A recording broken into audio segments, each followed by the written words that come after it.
Hello, everybody. Happy Wednesday. Oh, I just unlocked my phone accidentally with my elbow. Hi, guys. Hello. Happy Wednesday. Ohamiya. Hello, boys and ghouls and buckos and everyone. Welcome to Wednesday. This is your dream-inspired mama, Amiya Aranha. Actually, it's substitute teacher Ami today because we have a little presentation, a little fun, a little cool, showcase today, which I'm very excited about. And thank you so much for the 5 months. Ohamiya, I love to learn. I love to learn too. And we got some fun and a very fun, very interesting topic today. And I have a feeling you guys are going to want to play some new games. Well, not new games. Well, yeah, newish, oldish. You know the theme of the stream. I have a feeling you guys are gonna want to play some by the time we're done today, because I definitely do. In fact, I have 2 that I would like to order tonight. I'm gonna order them. I think I'm gonna buy them for myself. They look so cool. Oh, yeah, if you're not clear on what the topic is, we're talking about new old games today, which is kind of confusing at its face, but basically it's like the title of the streams. I think I clarified it in the title, or I tried to. New games on old consoles. So this is new games released, contemporarily, within the past 10 years or so. For old consoles. Homebrew games, yeah, homebrew indie games. New games for old platforms. Precisely. So that's what we're gonna talk about today. I actually, I thought about this idea early last week. Early 2 weeks ago. Maybe. And I was like, well, I wanted to do it last week originally, but I could...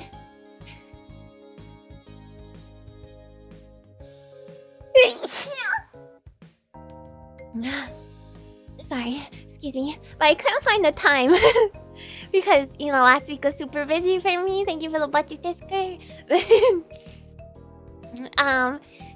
Yeah, I couldn't find the time last week because I had so much going on with the cover and then the new outfit and the digital merch and getting all that stuff ready. So I decided to do it this week instead, and there's a lot of cool different things to look at, and I hope it's interesting for you guys. Kind of like a showcase with some look into like the development and the companies that made them and stuff. So I had a lot of fun researching for it, so I hope you guys have fun listening to it. But before we get to that, I'm gonna say hi to everyone. Oh, Kitty. My Kitty. I just heard her go scratch. Scratch. And I was so cuddly with her all morning. Hello Hickey and Shrike and Wilson, and hello Heart and Koala Slime and Mau and Akatsuki and Ria and Turbo and Star Pop and DJ, and hello Gildrian and Iron Stag and Rabbit Bunny Man. Hello to Conky and M as well. Hello to Hexa Potato. Hello No Fun Zone and Van Arctic. Sorry for the sniffles, you guys. Hello Professor Jamal, Sumptuous Potato. Hello to Azu, Ohami Avoided Warranty, Meowdy. Hello Zephyr and Pyri. Hello to K7 and Batsu and Putstorm and Hero. And Railgun, only my really cash. Masuku.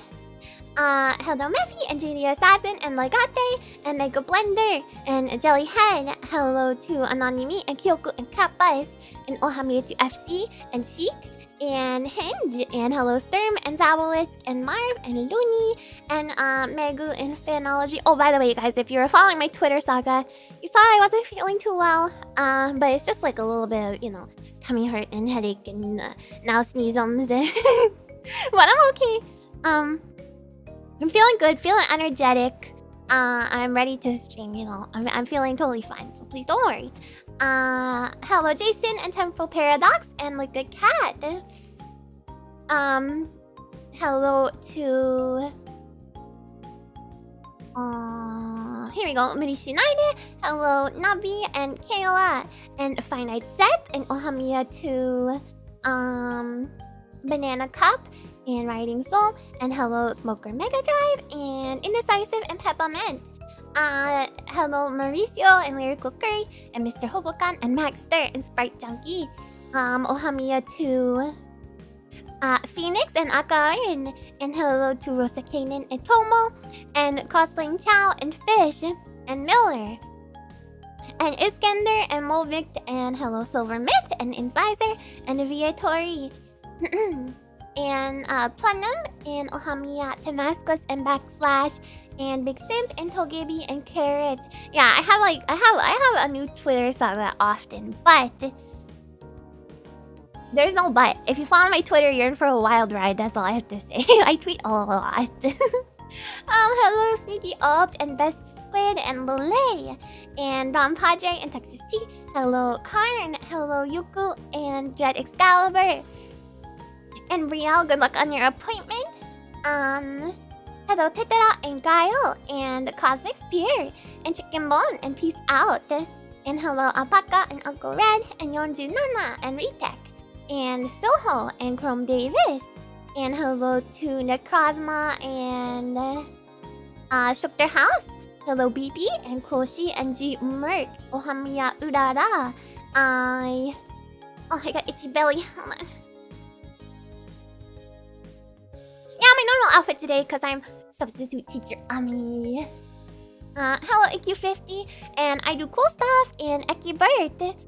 Hello to Hiders and Swiffer Sweeper. That's not a Swiffer in your picture, but I guess that's fine. But I just want to let you know, that's definitely not a Swiffer brand Swiffer. Lazim, thank you for the 10 months. Love this meowing spider, so do you. Me! I do love myself. Most of the time. Hello, Big Guy and Hussar and Janitor, and hello to our Bix. She's a substitute, she's not a real teacher, we don't have to listen. Don't say that! You're gonna make the substitute teacher cry. Has that ever happened? In school with you guys, you get a substitute teacher and a bunch of bad kids are like, we're gonna make your life miserable. It's not happened to me personally, but it happened to my sister when she was in school. Well, it didn't happen to her. She experienced it in class one time. Hello John Zero. Hello Absolute Link and Dragoof. And hello to Bakeyasha and Ohamiya to John Nook. Oh my god, John Nook is in my chat. I don't owe you any money. Oh no, I'm thinking of Tom Nook. That's a different guy. Maybe are they brothers? I don't know. Anyway, hello Bandineko and Amnesia and Itaewon and Tursmo and Geronimo and Mr. Pound Cakes. Delicious. And Mistake and Battle Brother here for your hello. You better stay, mister. Hello, Tempest, Storm Fury, and Shiki, and Ohamiya to Nutella and Nonda. My tummy feels a little bit better. Still a little bit sketchy. Don't be surprised if I gotta run out at some point. My throat is also okay. It's a little bit irritated from all the coughing, but it's not no more liquid, Hello Orestes Trollface. That's quite the name. Hello Yotaro Chi. And Bomber. And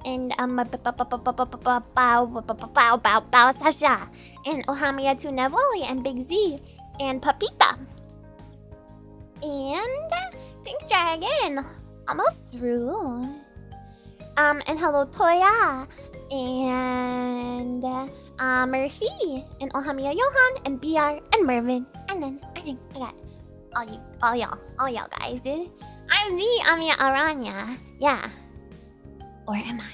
Yes, I am. I am the Amiya Aranha. And what do I got going on? Oh, I sent some follow-up emails to the winners of the giveaway, and I hadn't gotten because there was a couple I haven't gotten any responses from, and so I sent out just reminders to everyone. So once again, please check your email. I'm gonna redraw on Sunday if you don't respond. There was something else I wanted to say. But I don't think I can remember. Feel free to ignore those emails. Give us another chance.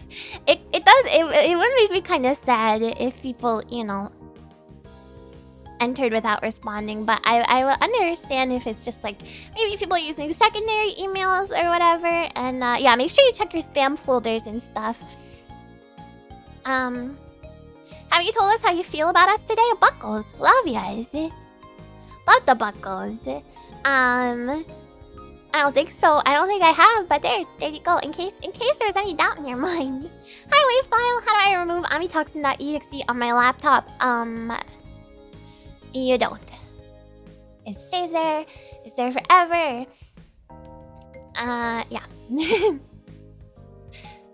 Some of them might have typoed their email. Well, I announced them all on stream, and I put all the well, not all. I put the second half. I should type up. Well, no, the first set of winners. I think everyone responded, so it's not really necessary. Hi, Mr. Friend. Yeah, forever.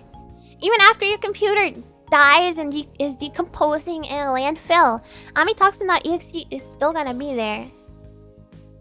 And it's going to travel to another computer through the dirt, through the internet wires in the ground. Hi, Nugget.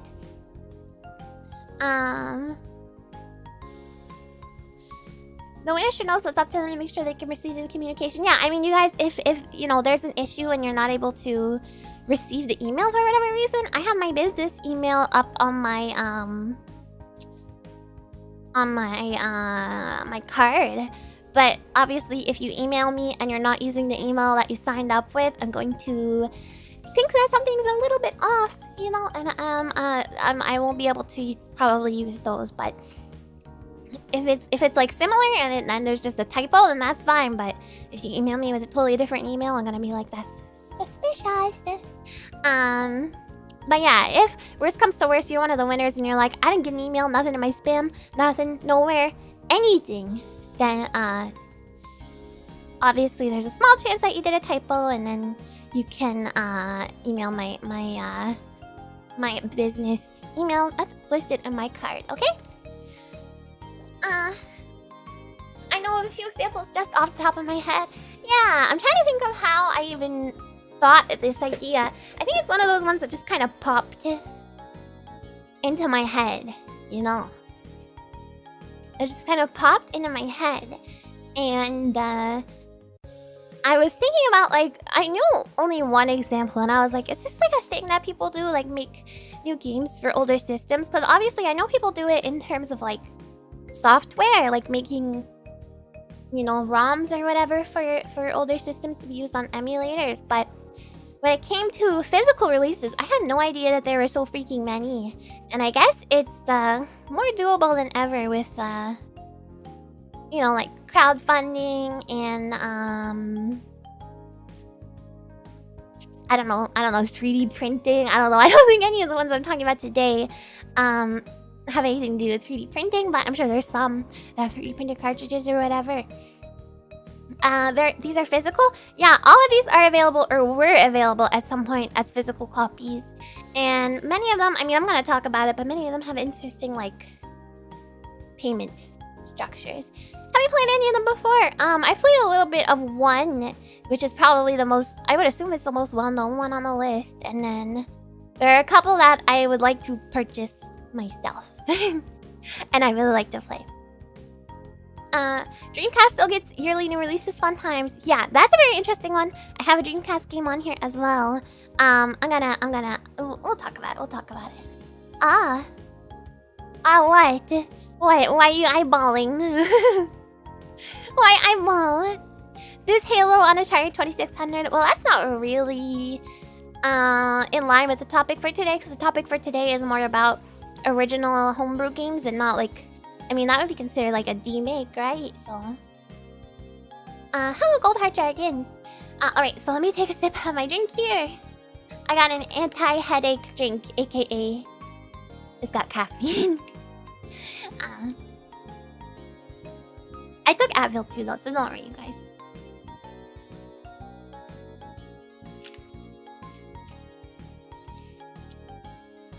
Odd payment methods? Like, well, I didn't say odd, did I? Interesting payment structures, I will say.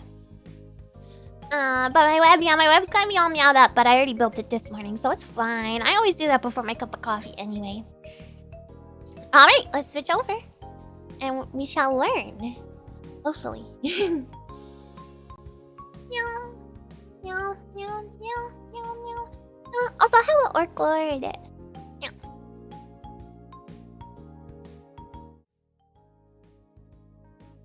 Hello, everyone. Oh, I'll put my BGM back on.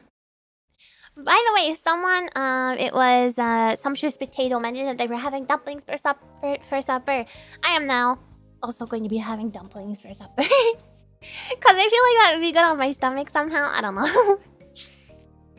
Ami telling me not to worry about my buccal senses are tingling.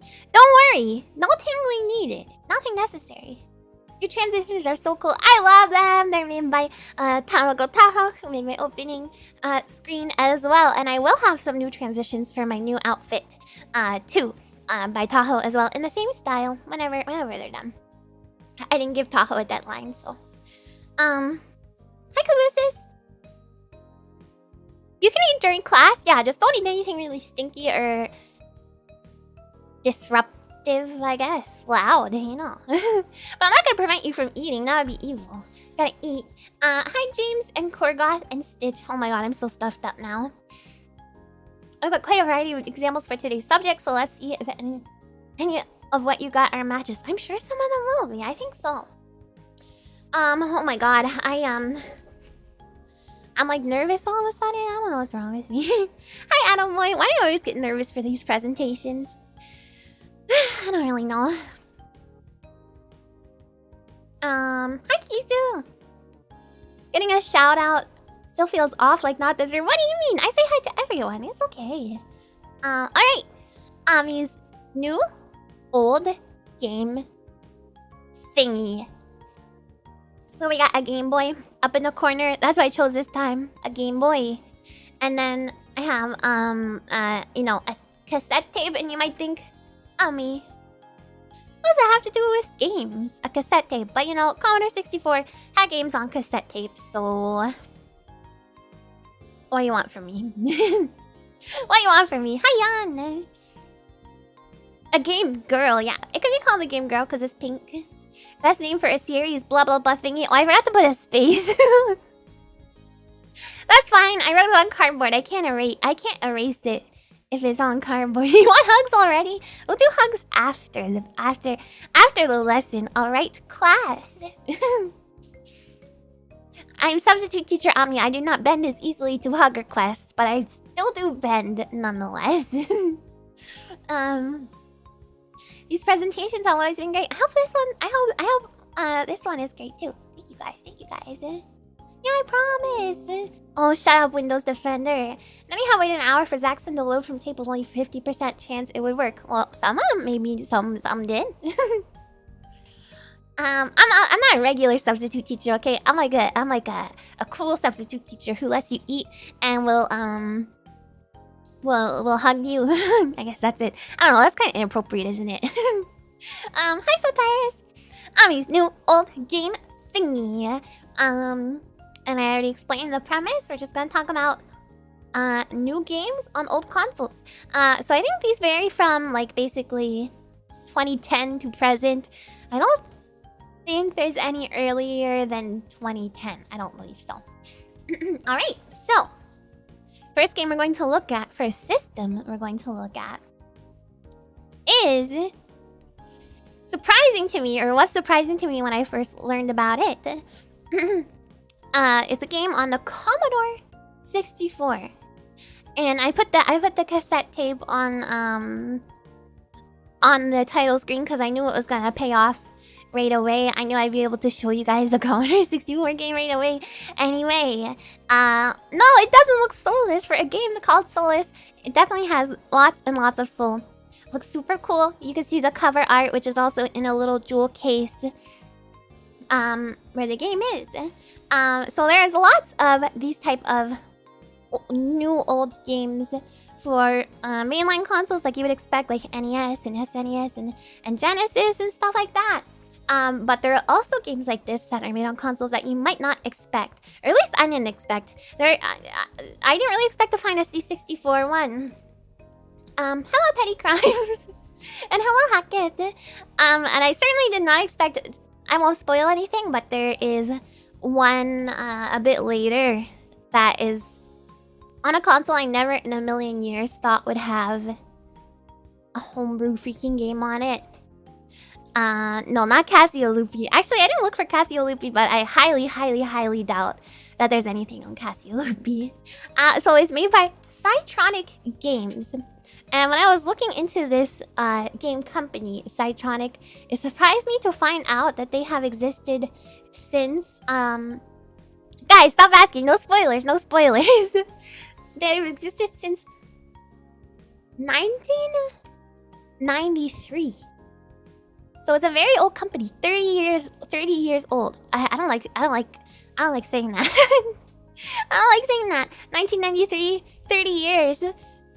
Sorry to have to do the math for you, but I was just surprised by it is a big number. It is a big number, and I was just surprised to see how quote unquote old. Okay, just because of the subject of today's stream, right? Not because 30 years old is old, because we're talking about new old games. So it's not old. I agree. 30 years is not old. Hi Neo Joe Shizzle and hello Strong-Willed Pig. And Titan Killer as well. No, you guys are not old if you're 30 or over, okay? I'm saying that.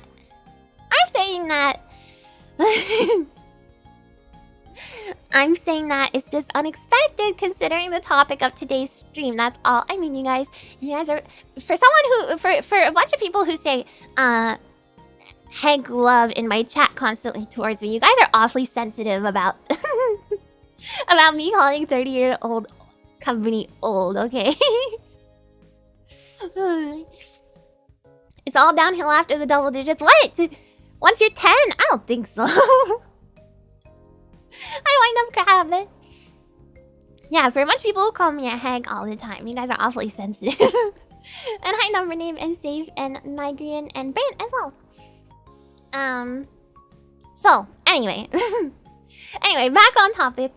The first game that they released, this company Cytronic, was another Commodore 64 game.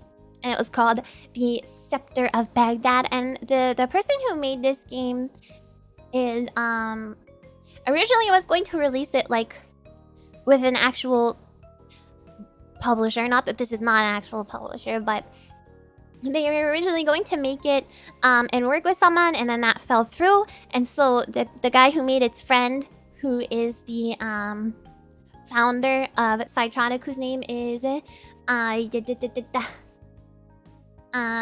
his name is it's in the YouTube name. Their name is Kenza. Kenzoid. It's the same person. They were like, hey, I'll help you publish that game. And he just like made up a company. I don't know. He just made a company. Imagine what a bro. Imagine you go to your friend and you're like, I made this game and I really want it to be released, and you know, whatever developer or whatever publisher I was working with fell through, and now I just have this game. It's not gonna be released. And your friend's like, just wait. I'm gonna make a company for you so we can release your game. And then they just did it. You can just make a company. Yeah. You can just do it. The ducks at the park, those are free. You can just take those home, okay? Same with companies. You can just make one. So yeah, they released it, and that was back in 1993. And since then, the releases have been surprisingly steady. But they've mostly been for the C64. Although there is another one that I will talk about shortly. Solace, however, it was released in 2012. So kind of... In terms of the games we're going to be talking about today, which are mostly from like... Honestly, mostly from like 2019 to present. Is on the older side for modern games on older consoles. And unlike a lot of the games we're going to talk about today, you can actually still buy a physical copy of Solace. And it's actually quite affordable. Surprisingly affordable. You can get the tape for Commodore 64. You can get a CD-ROM for PC, and you can get a poster for £15. 15 British pounds, which is kind of crazy. That's like very affordable for you know, physical media. And it also comes with, there's a version that comes with like a map, because the in-game map is freaking huge. And yeah, but if you don't want to you know, get a Commodore 64 and play it on the Commodore 64, it's also available on itch.io for very cheap as well. I think it's just like it's a couple bucks. It's very, very affordable, which is really cool, I thought. Surprisingly accessible for a game for this kind of concept, you know, a newer game on an old system, but also for the time it came out, the fact that they're still producing it is still available. Crazy. An 8-bit computer for £15? No, you don't get the computer, you get the game. So the gameplay is like platforming based. And like I said, there's a huge map, and some of the releases include the physical version of the map, a paper map. And in the game, you dodge enemies. It's not like combat based. You don't fight the enemies. You dodge the enemies, and you pick up magic spells along the way to help you. And it's called Solace because your character doesn't have a soul, but your character is searching for their soul in the game. Yeah. So yeah, you have to avoid enemies. And the paper map, you can make notes on it. They have a little section for you to make notes on the map, which you will need because the game gives a lot of in-game hints. Oh, sorry, I bought my mic. The game gives a lot of in-game hints on what you need to do. So apparently it's very important to take paper notes. Or it doesn't have to be paper, but I don't know. I like that they retained that element of like old style of a gameplay. Hello, Betora! Self-depreciating devs calling their game Solace. Bold move. Sorry, I hiccup. Sorry. A couple more interesting things about this game. The item locations are randomized each playthrough, so it's pretty highly playable. If I do say so, replayable, I should say, if I do say so myself. And the music is just a single track, except for the opening and ending music. But it is a very, very, very good track. We're gonna hear it in a minute. There's cutscenes as well, opening and ending cutscenes.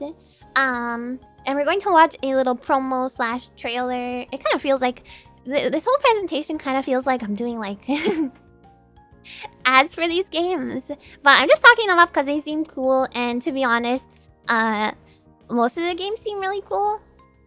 And there is also like kind of bad games, or at least one kind of bad looking game in this too. So it's not just, you know, it's not just talking them all up. E3! I'm E3. Hello to Pakanen and Onesto and Korvumi and Cryosite. Hi guys! No, not sponsored at all. I just thought a lot of these were super, super cool. So cool. Cytronic made other cool games. Yeah, we're gonna look at another Cytronic game in a little bit on an even more interesting kind of obscure console. Alright, let's watch the trailer and we can hear the epic cool music as well. Okay. Oh god.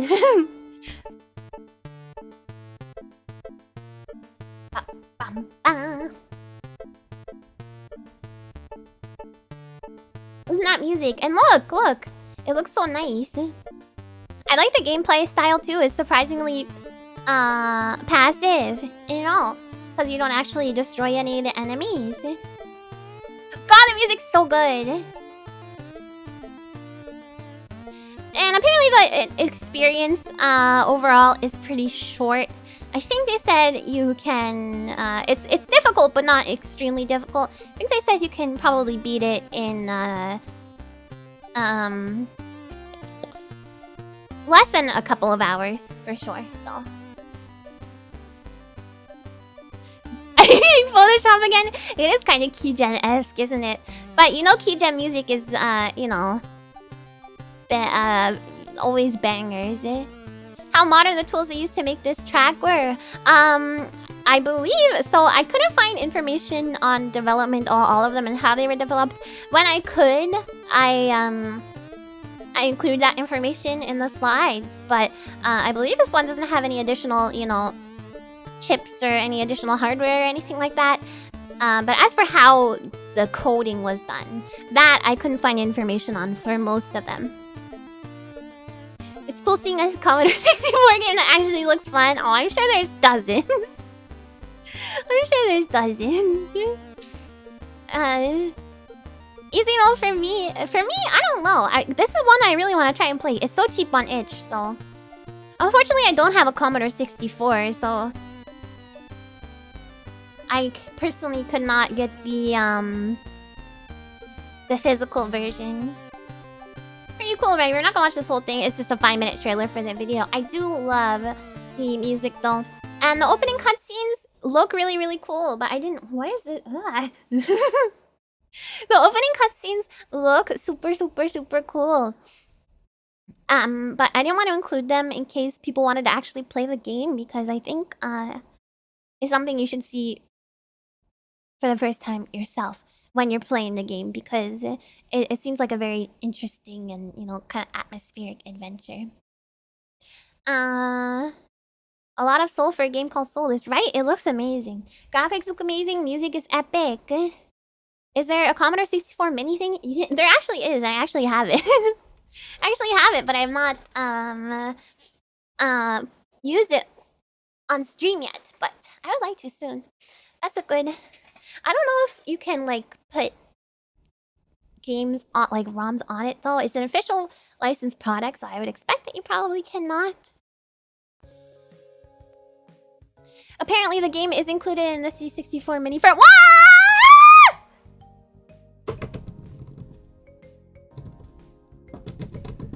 Firmware update. I want to play it. Oh my god, I'm so happy. I'm so happy. What an epic, what a good thing to put on all game companies should do this. Work with developers. Yeah, start desk like this. I love that. I want to play it. I'm definitely gonna play it now. I mean, I was gonna like literally after stream go and download this game on itch because I thought it looked so cool. Yeah, there's a Commodore 64 mini. Yeah. I meant to put that on my schedule soon, but I'm not gonna be able to do it next week even, because next week is Star Wars week again. Star Wars week. Wow. So that is interesting looking game Solace for Commodore 64. So please check it out. Where's my... Here we go. Oh yeah, like I was saying, the gameplay time, apparently the whole thing can be, you know, finished in under a few hours, so I recommend trying it out. I was going to get the digital one because it's so cheap. I might still. But now I feel less incentivized to do so now. I know it's gonna be on the Commodore 64 mini. But I don't know, it'd be cool to have a physical Commodore 64 game, even if I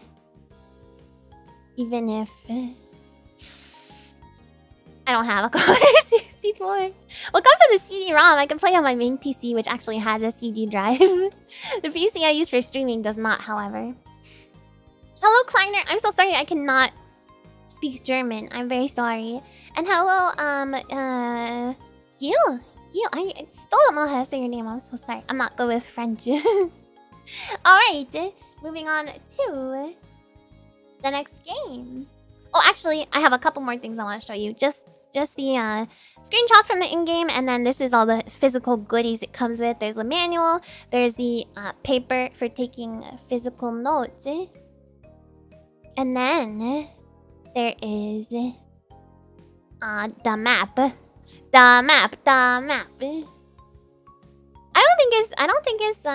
think it's Guy or Gills. Just call him Guy. But isn't Guy in French like Guy? I don't know. Hello, Espers. Hope you're feeling better. I'm feeling energetic. I'm feeling chipper. I'm not doing too bad. I like how it encourages you to take notes with paper. Me too, me too. It like gives you the paper. It's like, look, there's no excuse. Oh, like a J. Jill. Jill.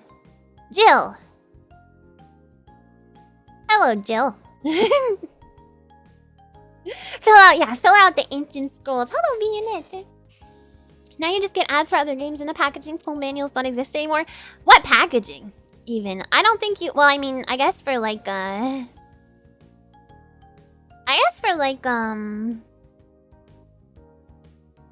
you know, PlayStation games or whatever. But yeah, it's not. They don't have goodies like this. It's really sad, right? So lots of cool stuff, and this is a trend you will see with most of the games, you know, that we're gonna look at today. Lots of extra goodies that they include, and pretty much always for like a very nice price.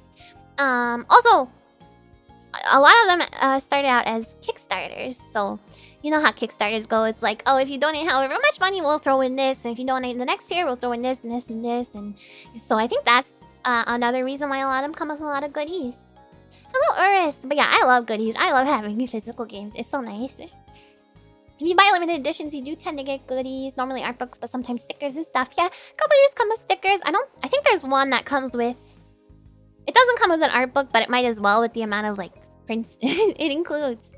Alright. On to the next game. Wow. God, this is my first game and we're already freaking almost an hour into the stream.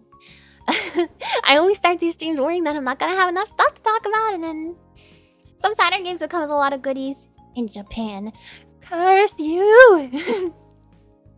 Does Sigil count as one of these games? I guess Doom mods are weird. That might be more of like a mod, I guess, you know. Oh, thank you, Jan. Good evening, Amiya-chan. I feel old gamers are a little less in the games today, sadly. Definitely true, but you know, both old and new games have their merits. So, but yeah, I think there's lots more room for people to appreciate older games for sure. Too bad physical games don't come with manuals anymore. It stinks, but I understand protects the trees and all that, you know. Yeah, and you know, it's from like a practical standpoint, it makes more sense to have digital manuals, I feel like. But I still want to feel the paper, you know, in my hand. I want the manual. Okay. Next. So now, because we're on the topic of Cytronic, I thought we could look at another game by them that is another unexpected system to show up, which is the VIC-20. The VIC-20, Commodore VIC-20. Sadly, this is a game that I would actually be able to, you know, purchase and play on my VIC-20, but it's not really a genre I'm all that interested in. Sadly. Yeah, it's the one that came before the Commodore 64. So yeah, same company, Cytronic. They also made a game for the VIC-20. Actually, several. This Theater of War game in particular is not just a single game, but it is a trilogy. So there's 3 of the Theater of War games in the cart, and then there's a bunch of extra, like, random arcade games as well. And I could not find a ton of information on the actual gameplay of this one, but yes, somebody did make a modern game for the VIC-20. And it is playable on the VIC-20. And I'm not surprised they worked on titles for other Commodore systems. I imagine it's not entirely dissimilar. So it includes the 3 Theater of War games. And the 3 different ones are... So it's different campaigns of World War II battles. So one of them is Eastern Front, Pacific Theater, and then there's a World War I as well. So I guess not entirely World War II battles. There's a World War I Western Front, it's called. I imagine they were probably pretty similar, all of them. But I could not find... This is the only gameplay footage that I could find. Hi Xanathar and Dan Prime and Invincible Dragon and Deku Fire Mage and Young Amorta. Hello guys! So yeah, there's not that much information now. You could nab the digital version and you could play it for yourself on a VIC-20 emulator if you wanted to check it out. That's totally possible. Atari 2600 has a healthy homebrew community with loads of releases. It certainly does, and we're going to talk about one of those as well. No Western or Italian front in a World War II game? Odd. I mean, it's already 3 games in one, though. I feel like it's pretty impressive. In fact, it's more than 3 games, because they have all these like little arcade side games in the cart as well. But I think it's a fun twist because it's a genre that is not one that commonly comes up when you're talking about homebrew games on old consoles. I found the kind of library to be overrun with platformers mostly, which is not a bad thing because platformers are fun. But you know, I just was surprised at the lack of, I guess, variety in genres in this you know, way of making games. But I think for the VIC-20, this style of turn-based strategy, I think it lends itself pretty well. It was saturated with platformers and the occasional beat 'em up. I tried really hard to find a bunch of different genres for us to look at today, by the way, you guys. So it wasn't just 100% platformers. Which, you know, those are fun and those are great, but I was intrigued to see the turn-based strategy game among them. On the VIC-20, no less. People associate platformers with retro a lot. Yeah, and there's so much more. These are the sorts of games that have 300-page manuals because God knows you're not fitting the instructions on a floppy disk. Actually, there is a read instructions portion, but yeah, this one I tried to find a digital copy of the manual because I was thinking to myself, I want to explain exactly what's going on in this video because, you know, I want to be knowledgeable on what I'm talking about, but it's just not out there. And I don't play turn-based strategy games, or at least I haven't yet. So I'm not super familiar with it. So in this video, the one video I could find, it was pretty hard to parse what was going on. But I'll show you guys anyway. I'm sure some of you guys will be familiar with it. If you're familiar with this type of genre. Hi Phoenix. My favorite manuals are the ones made for CD protection. Oh yeah, we had a stream about that too, actually. A cardboard presentation stream. Yes, modern offshoot of these games are things like War Thunder, a game with plenty of detailed manuals. Yeah, I would be really intrigued to see the detail, the manuals. Is that yeah, it is. This is a game based on, you know, World War II and World War I. So hopefully that, I mean, I think it's fine to show, you know. I can't see any problem with that. Varial war games on varial computers were pretty much give instructions, get text results. Well, I'll show you guys a video of this. I'm pretty sure what happens is you like you place your units and then you move them every turn, and then whoever gets over there first to the other side can attack. Or well, I'll just show you the video. I'm not good at explaining games I've never played before. It's totally fine. I figured it would be totally fine. Yeah. All right, let's watch the video. Oh, and by the way, this video has music, but I do not know whether this is music from the game itself, because it starts before the game is even getting loaded up. So I don't know, maybe it's from the game, maybe they put it, the person who made the video, maybe they put it on top and it's still from the game, or maybe it's totally unrelated. I don't know. Very little information. Why am I getting notifications from YouTube now? Ah! Shut up. Can I turn this off right now? Disable. Okay, there we go. Okay, let's watch. By the way, 2010, this one was released in. So another one that's on the older side.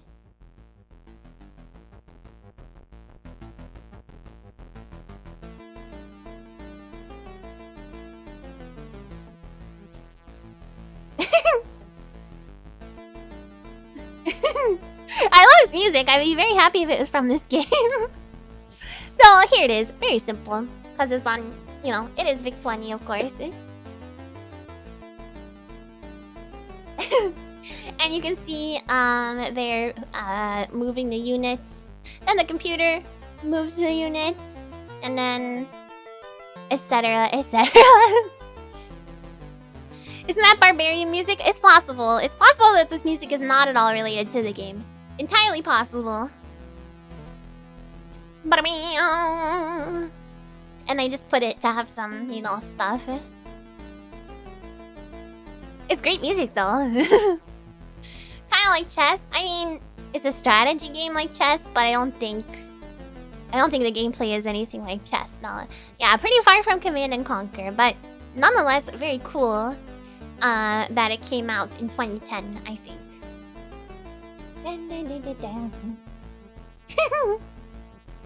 Anyway, that's just a little bit of the gameplay. I just wanted to show this one as well. It's not as much of a comprehensive look as some of the other games were, but just the novelty of having a VIC-20 game I thought was super, super interesting. So I wanted to touch on that one too, especially since we talked about Psytronic where they did the Commodore 64 game as well. Okay. Now moving on, we have one that was, hello Beppa. It was on my radar, but also suggested to me, and I'm glad I ended up looking into it because the development of this one's very interesting. It looks like just a very, very fun game in general. And it's called Micro Mages. And this one, like the rest, did have a physical release. Hi, Moriarty. This is an NES platformer. So pretty common type of genre, and honestly common system for homebrew games to be made for, but this one is really, really cool. You have this one on cart? I want it. This is the one I'm like 99% sure I'm gonna grab. Yeah, it's on Steam as well. You can play it on PC as well. So this supports up to 4 players, amazingly. And it was released by a company called MorphCat Games in 2019 and is a Kickstarter-backed project. So here you can see all the goodies that come with the game, which are, I have a list of it.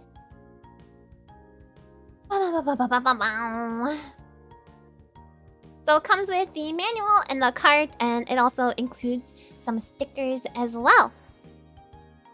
Hi Super Iron Bob. It's funny to see people have tutorials on setting up dev environments for old game systems now. It's cool. I think it's cool. I think that's the word. You suggested this just in case too. Yeah, it was on my radar, but yeah, there was no way I was not gonna include this. So, a couple ways you can play it. It's available on itch, and it's also available on Steam, or you can get the physical cart on NES. I think, by the way, most of these games that are released with physical versions, a lot of them come with a digital copy of the ROM as well. So if you prefer to play it on, you know, to keep your copy pristine, play it on an EverDrive or PC or whatever, you can totally do that. And unlike some of the games we discussed today, this one is still in stock and can be ordered. And it has all the goodies you would hope for, like the instruction manual and then stickers. And this one does include a digital ROM for the game, like I was saying. Shovel... It's actually not like Shovel Knight at all, but it looks really cool. And when I tell you guys about the development for this and the limitations they had to go through, you guys will be very impressed, I think. Great game to play with your friends in the basement on a TV.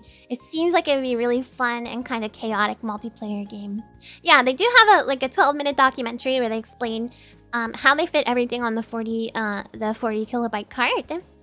So if that's something you're interested in, I'm gonna explain some of the stuff from it here now. But I recommend watching the video too, because they have all kinds of visuals and they explain things really well. So the 40 KB and matches with early games that came out during the NES heyday, and the developers purposely worked in this limitation, so because they wanted to be forced to make, you know, choices in terms of what to include in the game, and then they hopefully get creative with these limitations and trying to get around them, and they did a really good job of it and explaining it. I wonder who prints the board and cart. You know, that's good questions. A good question for most of these, and was something I was curious about too. And I was only able to find information on like the internal hardware and who makes it and stuff for one of these games. But there are definitely companies that will do it. Some of them even use recycled carts as well. Some of these homebrew games, not this one specifically, but so the game looks great. It sounds great. It's a platformer, and you go around. You jump. You wall jump. You use spells, and you use magic to defeat enemies. It's stages that are like, rather than side-scrolling horizontally oriented, they're kind of vertically oriented, which I'm sure makes the multiplayer experience very interesting, because you cannot have people get too far separated. It's one of those kind of games. But I think it probably makes it very engaging. Although I think it's an experience that is like, whether you play a single player or multiplayer, I think it's an equally fun experience. But I definitely would love to sit down with 3 other people and give this a try. You can make your own PCBs easily, and printing the cart can be 3D printed. Well, if you're making things on a small scale, like a small run... I'm talking too fast, I'm losing my breath! I'm getting too excited. If you're making things on a small run, I would think that is probably ideal, but they probably have someone doing they're probably outsourcing the production because of the, large amount of these games that they're making. Let's watch the trailer. The developers also have this video documentary, like I was saying. It's around 12 minutes. And they explain how they managed to fit such a neat and very impressive game on such a small cart. There is 8 kilobytes for the graphics and 32 for literally everything else in the game. Very interesting video. So let's watch the trailer, and then I'll explain a little bit more about the space limitations. Well, I got the trailer. And the documentary is on the same channel if you guys are interested. This MorphCat Games channel who made the game. Wow, it looks beautiful! Oh god. It's scrolling.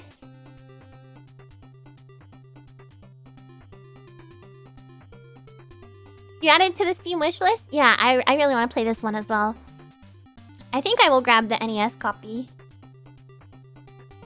And then put the ROM on my flash card and never touch the actual card. 40,000 bytes!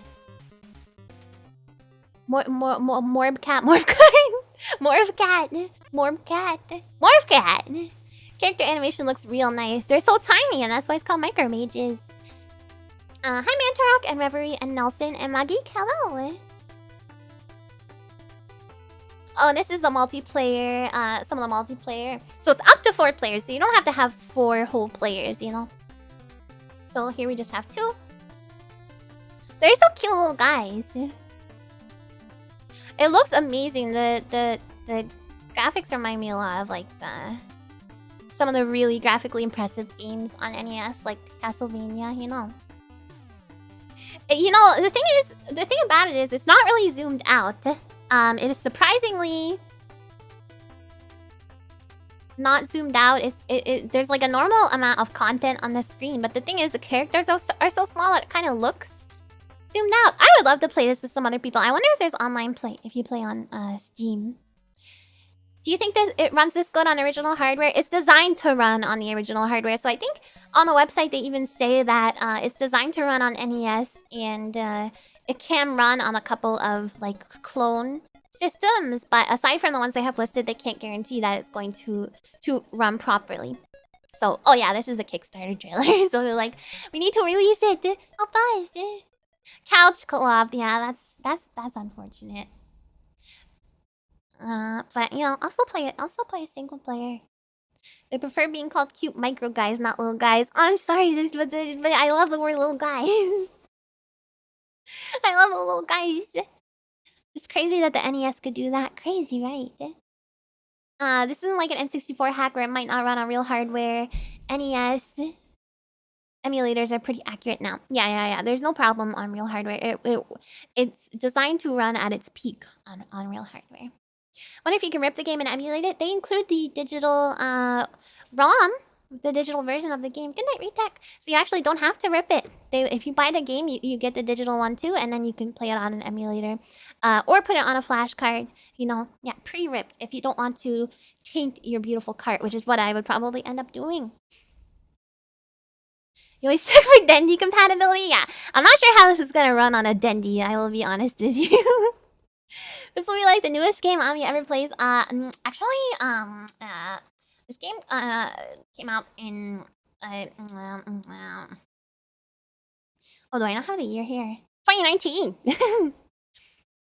Actually, it came out in 2019, and I have actually played a game called Web that came out in 2021. Actually, I've already also played Fortnite. Actually, wait, I don't want to admit that. That's embarrassing to admit. For a collab, I played Fortnite. Actually, it wasn't of my own volition, my own free will.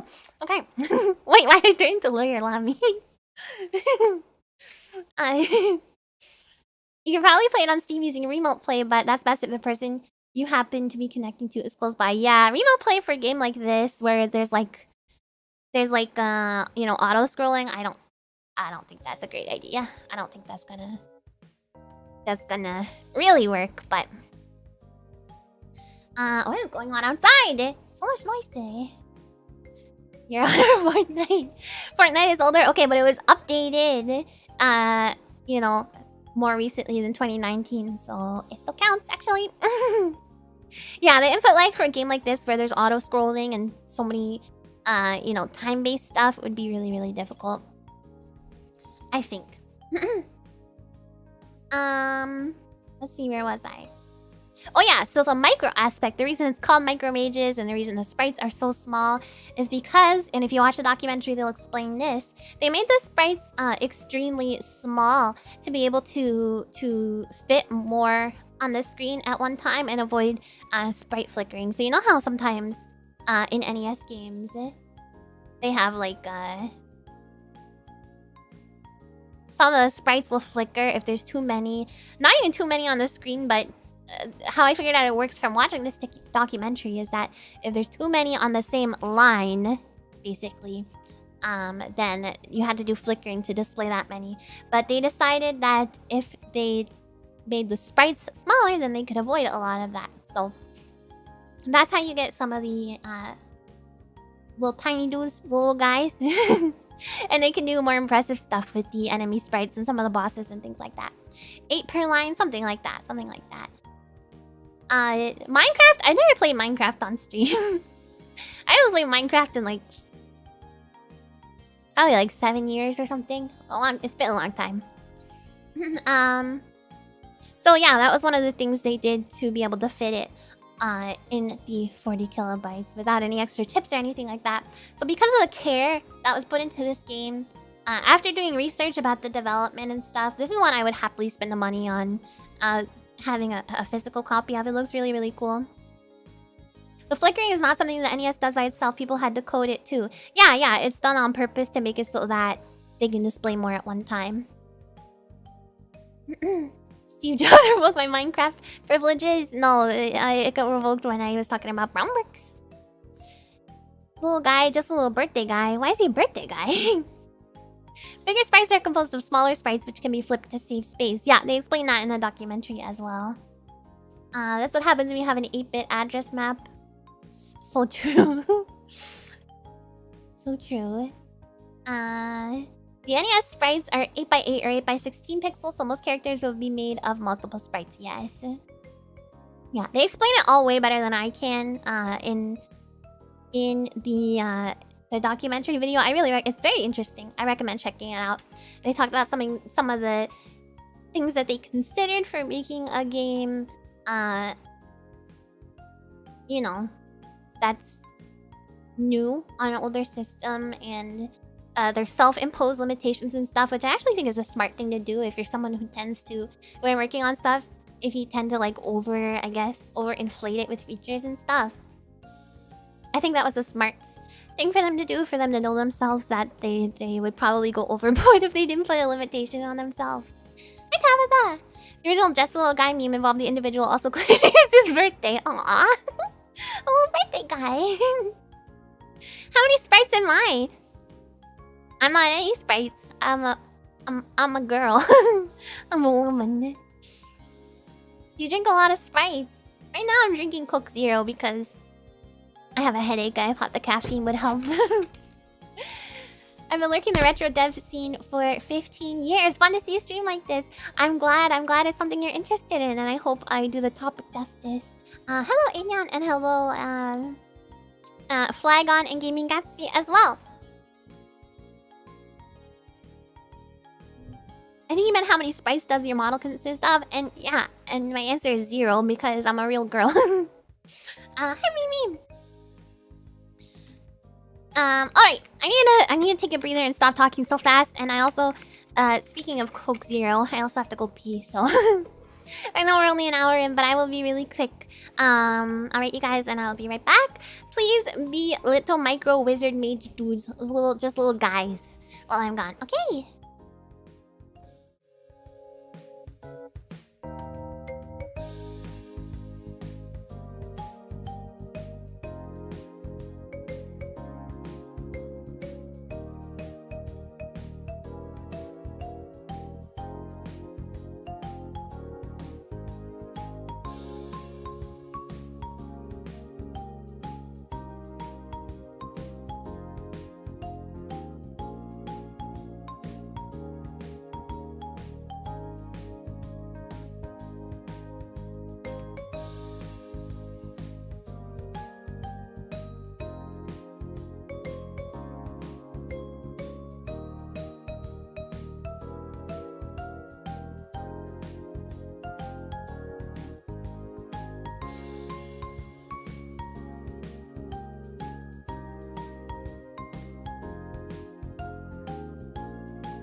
Thank you guys so much for waiting. Thank you. And thank you for the blue super chats. Thank you, Turbo and Espers and Mephi and Sumptuous Potato and Liquid Cat and Stitch and Anonymous for the blue super chats. And hello to Winter Hell and Pengcho. Hello, you guys. Oh, hi. So I was just, catching my breath and stuff in the bathroom as well. That felt pretty fast. Was I too fast? I washed my hands, I swear. I swear is it. Tadaima Mia, I'm back. I was just thinking about how I need to pace myself more when I talk. Hi, Chawan. Because I get so freaking... I get so excited to teach you guys about the stuff that I learned about when I put together the presentation. And it just all comes spilling out of my mouth. And I just get way too ahead of myself. I'm bored clips. And not even ahead of myself. I mean, it's fine, but I need to chill. I need to breathe. I need to freaking breathe. Well, I'm glad it's cute, but it's like... it's like I'm gonna not be able to keep this pace. This Sega Dreamcast dev scene is crazy. It's crazy. There's so much. But you had the best presentations at school. I was a very good presenter at school, yeah. Despite my nerves, you know, I had a lot of nerves, but it never really showed. Your teachers would dock points saying you're talking too fast. Well, if I were doing a presentation of a similar, I don't know, scope like this at school, I would... Yeah, I know, it's already 1 hour into the presentation. Oh, my phone just reset for some reason. I would practice many times and time myself, which I have done before. I used to do some believe it or not, I used to do some public speaking. Well, not public speak, just sort of like, it's hard to get into without being too specific, but I did some like speaking stuff, you know. So when I did those, I would have to time myself and make sure that everything was within a specific time. And I don't want to toot my own horn, but I did very well.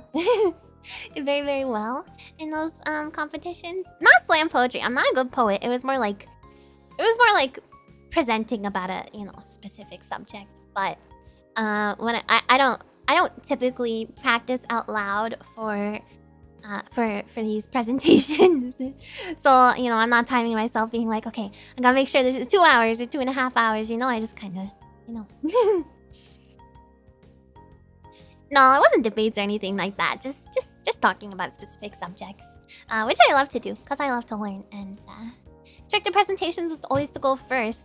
You know, I think going second, because then you don't have to deal with the anxiety of going first. But then, so you have someone who went before you, but also you get it over with quickly, so you're able to relax for, you know, everyone else's presentations.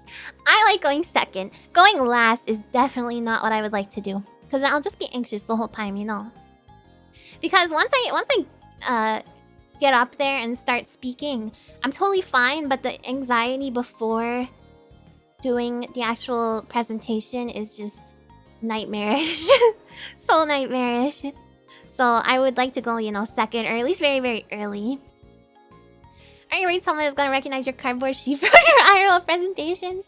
Well, most of what I'm talking about was done specifically for, you know, strictly a speech. There was no imagery involved, so I didn't have that crutch like I do today when I'm presenting this stuff for you guys. It's very helpful to be able to use videos and pictures and stuff, you know. I always try to go last so I can get an extra day to finish sometimes.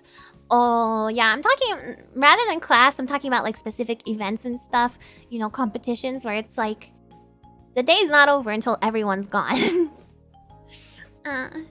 So... Imagine if the first one sets the bar too high. No, that's fine, though. Because... The content of the presentation is gonna be what it's gonna be, so... You know, if a first person sets the bar really high, it's just a coincidence. There's always gonna be a ton of people who are gonna be not great, you know. Which sounds harsh, but it's true. I'm one of those people, you know. It's a challenge. Kinda explains how you're more natural at talking as a streamer. I think so, yeah. I had a decent amount of practice. Well, I don't know. It's a lot different. I would never be able to speak like this with, you know, like bounce off of people in... This is such a tangent, I'm sorry. I would never be able to bounce off of people like this in a real life situation. When it comes to, you know, in person, I'm better at just talking at people rather than talking with people, you know. But anyway, way off topic.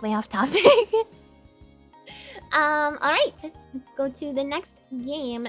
So, we just looked at one that is on NES, Nintendo system. We're gonna look at another Nintendo system. This next game is pretty short and sweet, but still very cute. Very cool. Hello, Talon.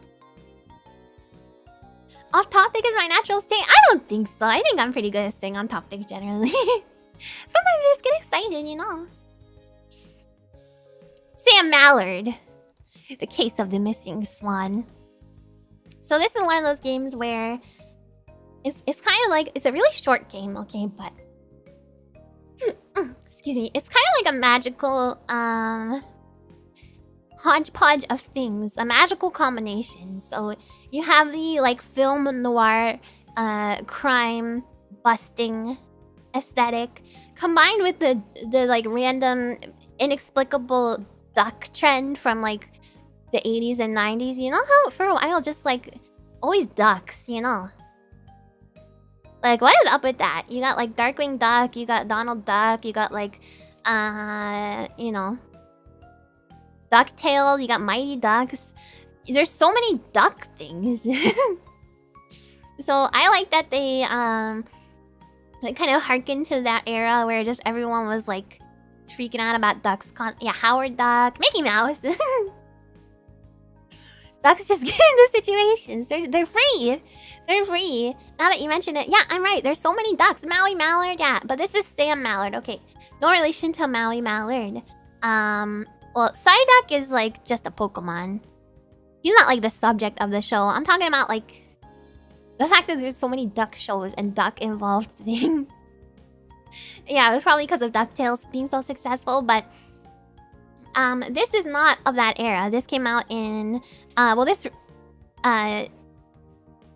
iteration.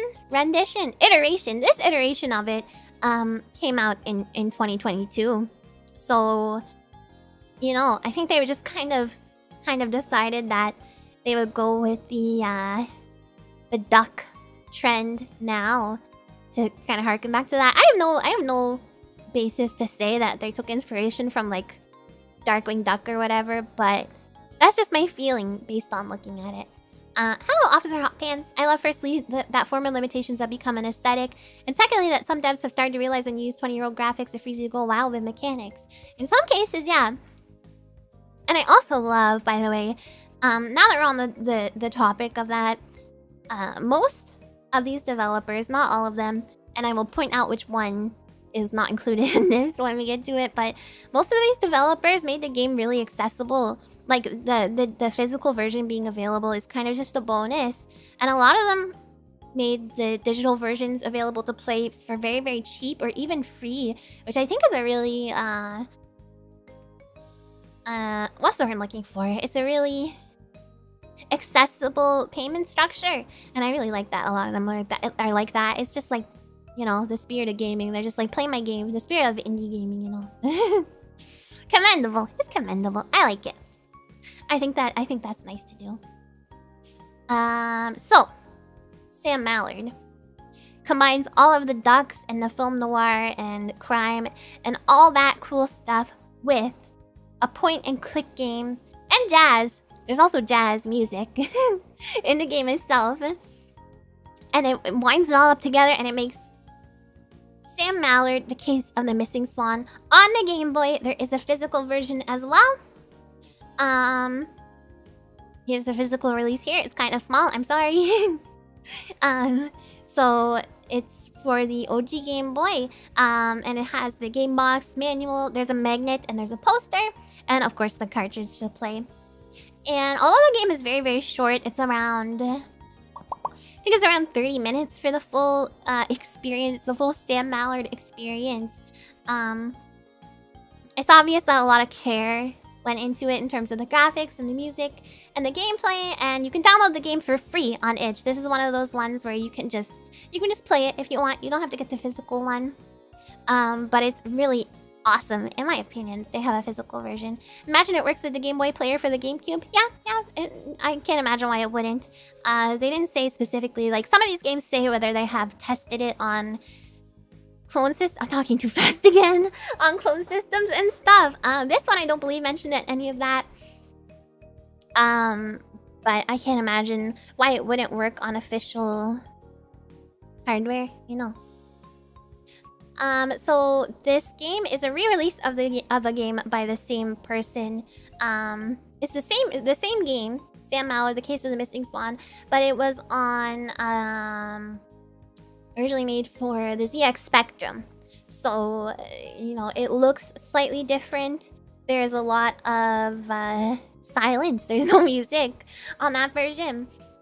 So this one adds cool jazz music, and it plays like a point and click, very, very short and sweet. And the creator even says that it's pretty easy, but stylistically, it's very, very sharp. So we're gonna look at a video of that. Meow, meow, meow. Hi Alderin and Handsome Orc. Making jazz sounds really impressive on the Game Boy's APU. They got someone specifically to make the music for this. So, no music on the Spectrum version is a blessing. Oh, the music is nice though. Wait till you hear it. I love it. This is the only way to get physical releases anymore, huh? Well, I mean, it's for consoles, so it's not like people are typically making physical releases of PC games. You know, I bet a lot of people would pay good money for like a PC game in you know, in a big box. You know, that old style of CD-ROMs and stuff. Oh, because the Spectrum is not good at music. Oh, okay, I misinterpreted that completely. I was like, wait, you don't think the music's good? But it is good. Let's listen to it. Physical releases are being phased out in video games in general. Yeah, it's true. Yeah, because if you can connect to the internet, you know, you can just download them, but I do miss physical releases for sure.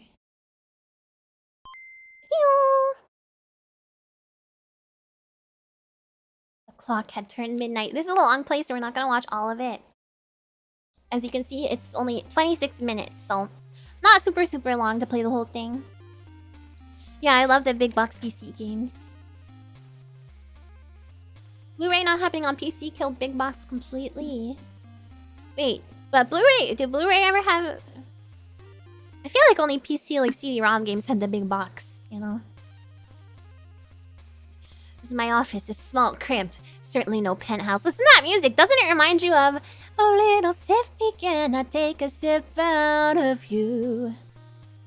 Yeah, the graphics work well. It's like monochromatic. It's meant to look like an old, you know, kind of like black and white crime film drama. Very, very atmospheric. Very, highly stylized. Super cool looking. And once again, this one is for free on itch, so you guys can just like go play it whenever. Yeah, it's inspired by film noir. And you can tell it's a duck. You can see his big beak there under the hat.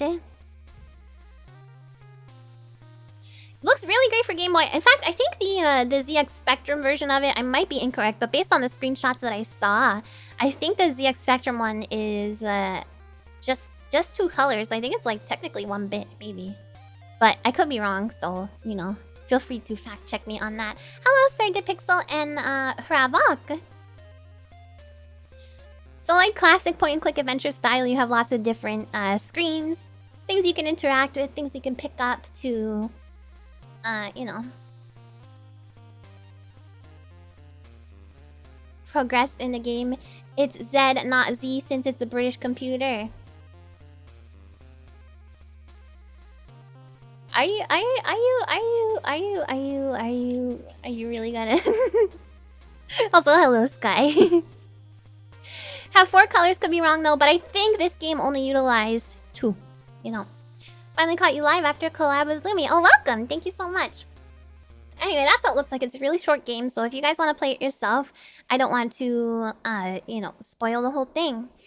Hello, Riley! Spectrum is probably green and black detailing only due to the way the Spectrum did graphics. It looks really good though. The Spectrum version of the game looks really good. So cool to see modern art and mechanics applied to old hardware. You know, I don't think this would be totally out of place. You know, when the Game Boy was in its heyday, I don't think this game would have been out of place, but it certainly would have been very impressive compared to the other ones. Yeah, I like the monochrome as well. I think it's really ZX Spectrum, not that it matters, but that's the point, is that it doesn't really matter. I'm not saying that person is wrong, but but I'm just gonna say it, you know. It's letters. Don't call me out for how I'm pronouncing letters. Anyway. Come back on.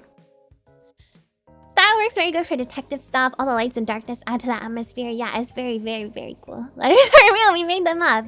It's not Z. I just decided actually that it's Zaw. The letter is now pronounced Zaw. Wait till you guys find out how I pronounce. I didn't even put it in my notes because because I was not sure how to say it at all. So I was like, you know what? I'm just gonna say card. But for the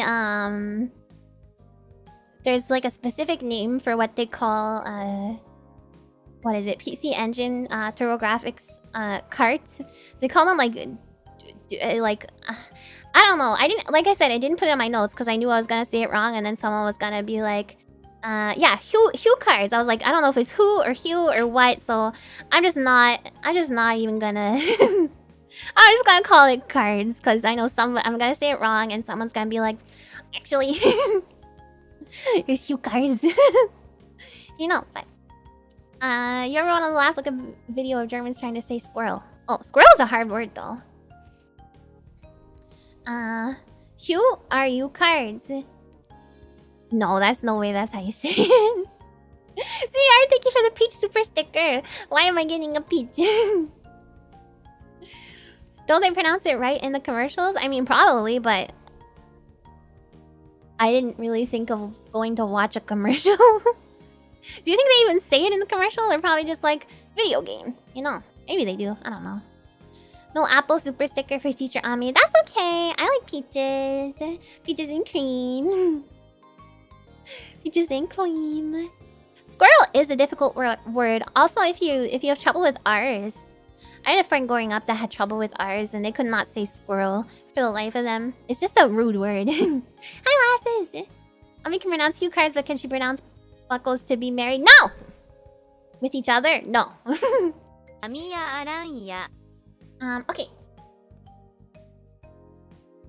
So yeah, that's really short and sweet one. Really, really cute. Again, it's like 30 minutes total playtime, so check it out, check it out. Hi Thunderslap. How about a brotherly marriage? There's no such thing! Usually you get a third party to officiate a wedding. Wait, what does that mean? I just got here and Ami yelled at me. I'm sorry. I said hi. You marry at least half of my buckles? I know that's not true. Liar. Illegal for multiple reasons. It's illegal on Ami Planet. That's how I know it's not true. Your marriage is null and void. I'm sorry, Thunderslap. Yosh yosh. Pat pat. Marriage pact between buckles if we're still single. Alright, moving on. We have, okay, so we talked about how the Dreamcast has a fairly robust homebrew scene. And we're gonna look at one of those games now. Hello, Alan. It's 4 AM here. I'm sleeping while listening to your stream. But you just...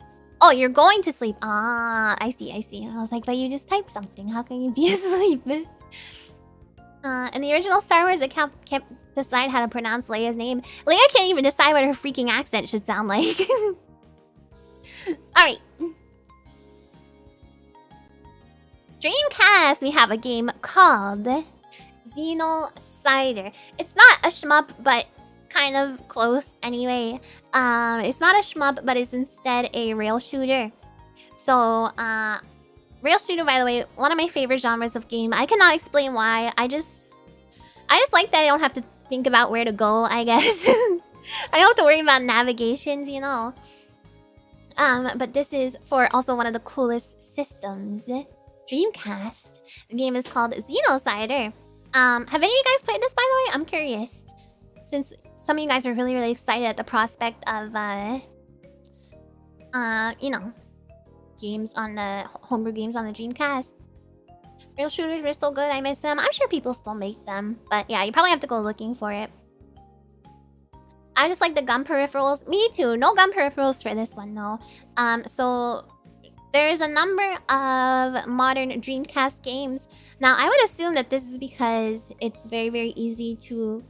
I've explained to you guys before how you can just, of course, if you have an official copy of the game, if you want to back up the data that is on that game disc that you own, and you want to, let's say, perhaps burn it onto another disc, just for backup purposes, you know, just, you know, to back up your data. If you burn the game that you own onto a disc, you can just play that on your Dreamcast. There is, like 0 copy protection. Hypothetically, in a video game, if you were to want to do that, you could. It's entirely legal, yes.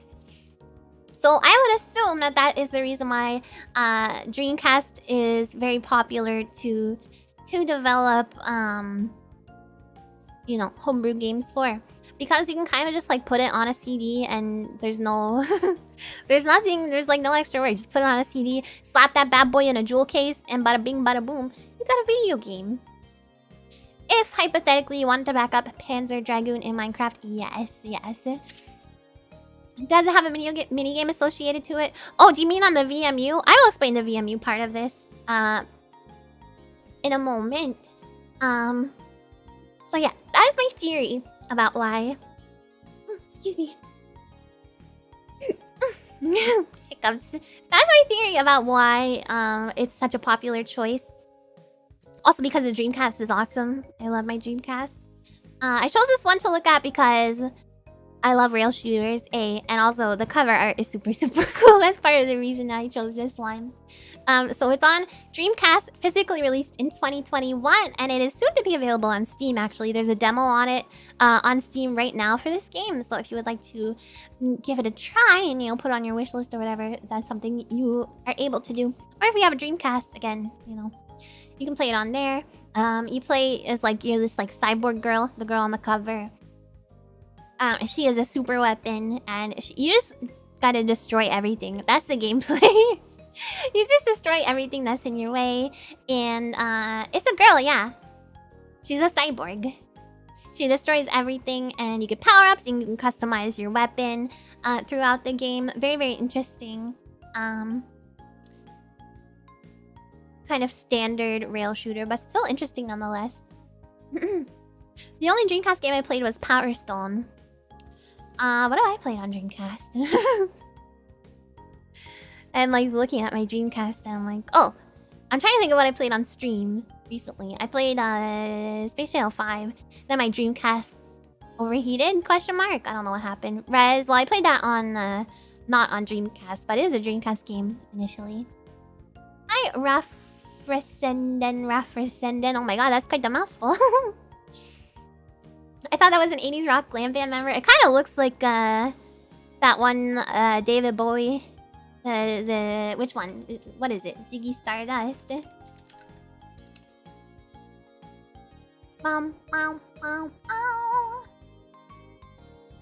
looks like Ziggy Stardust.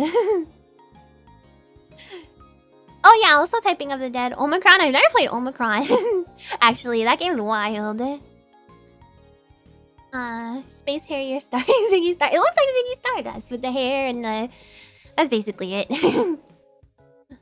Capcom vs SNK2. I never played that, you guys. You guys are naming games I've never played. Actually, Orla played Omicron at one point. So if you want to see someone play a David Bowie related game, I think the VODs for that are probably on her channel. Dreamcast has quite a lot of good games considering how short its lifespan was. Oh yeah. Ikaruga. Yeah. Anyway, get out of here, Ziggy Stardust. I need my nose back. So yeah, although it is relatively uncomplicated to make a game, relatively uncomplicated with existing software, existing engines, Retro Sumus, I don't know how to say it. Retro Sumus made their own engine for this game. Speaking of Retro Sumus, it's a studio that made Xenocider, and they're based in Spain. And aside from that, there is not a ton of information on Retro Sumus. This is the only game that they have released, Xenocider. The first and at this point only game, so... And it was released recently, 2021, so hopefully this went over well for them, and they get some more stuff in the you know, get some more stuff in the pipeline because this game seems really, really cool. And what other interesting features? Somebody asked about the VMU, if it has a mini game. It does surprisingly work with the VMU, and it works with the Dreamcast Rumble Pack even. And I think they said that there's twin stick as well, but I'm not sure. I'm not familiar with twin stick on the Dreamcast. So it uses the hardware for, I think it's just displaying the game logo. Although I'd be really curious to know and very interested to see whether there are any modern games for Dreamcast that use the VMU as like the you know, the mini game for its mini game capabilities. As more than just showing a picture. Hi Jebra and James Pod and Crix. Isn't that the Virtual On controller? Oh yeah, it's not a standard. It says Sega Sports. I don't know. It's not a standard Dreamcast controller, that's for sure. No new model today. Hi Rolling Dodge. We have substitute teacher Ami today. Yeah, I'm gonna choose it always based on the stream topic. How many games, especially homebrew on retro consoles, can we name Ami has yet to play? Especially homebrew. Homebrew, all of them I have yet to play. Well, Battlegate I've played a little bit of. Both models are good. Thank you. I think so too. I love both of my models and how they allow me to express myself. Very, very nice. Hi Seisuke. If I'm a substitute teacher, what happened to the previous teacher? It's also me. It's also me. Oh, the Virtual On controller is a twin stick. Oh, okay. I thought you were talking about this controller in the picture. There's a modern version made for PS4 for the Virtual On systems. For Virtual On games released on that system. Oh, very fascinating. Cool, cool, cool. Missing CD Ayami. You know what? Hold on. Hold that thought. Hold that thought. Substitute teachers aren't allowed to wear their vanties to school. Yeah, it's very sad. There's a dress code. Substitution jutsu. That's nice to bring in the TV cart. That's what we've been doing, watching all these videos of gameplay and stuff. Yeah, hold the CDI Ami thought for a second. So yeah, if there is more you can do with the VMU for this game, I couldn't find any information on it, but it's still a nice touch, even if it's just the logo to integrate it, since it is a Dreamcast game after all. And this game originated through Kickstarter, but this is one of the ones where the Kickstarter actually failed, and thankfully the game still ended up being funded and released, and we have this cool game to show you guys.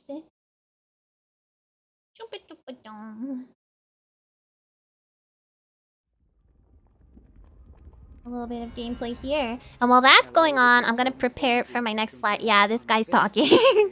Dreamcast Junkyard. Thank you for the gameplay, Dreamcast Junkyard. I'll get ready for the next slide. Give me a second. This is Xenocider from Retro Summers. Say goodbye to Ami for a minute. 2014, and here in 2021, it's finally upon us. Now, this is not a review. This is just me showing you some of the different games. Oh, it's not a review. He's just showing us. Okay, thank you for clarifying. I've chopped up some footage of the different types of gameplay you can expect in this game. So, this is the intro section. I'll be back in a minute. We're just gonna watch a little bit of this game. Look how cool it looks. Through the first stage.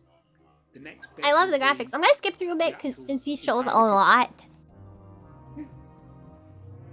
You got a cool cutscene. This is the first level. And then here's the actual gameplay. Music's pretty cool too. So yeah, it's on rails, and you got your gun, and then you can get power-ups throughout the level, and you can kind of upgrade and do different combinations for your weapon. We're on Tatooine. I need to start making Star Wars references instead of Star Trek, since Star Wars week is next week. I love the polygons. It's a pretty cool looking game, right? I wanna play it. I'd love to give it a try. Sounds good, Ghost Ami. I'll be back in a second. Yeah, it is a rail shooter, exactly. And then I'm just seeing if there is any yeah, here is an alternative gameplay. Where you're in a spaceship. Starship, if you will. So, yeah, I'm not gonna show the whole thing. Not gonna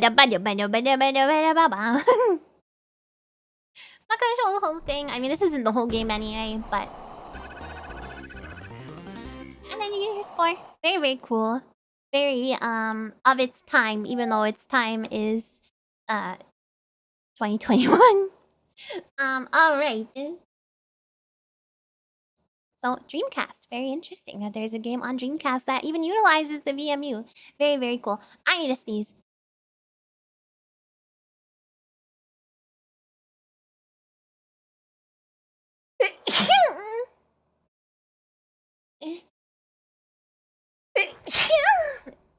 Excuse me. Hi, Smashes. Thank you for the black gesture. Okay.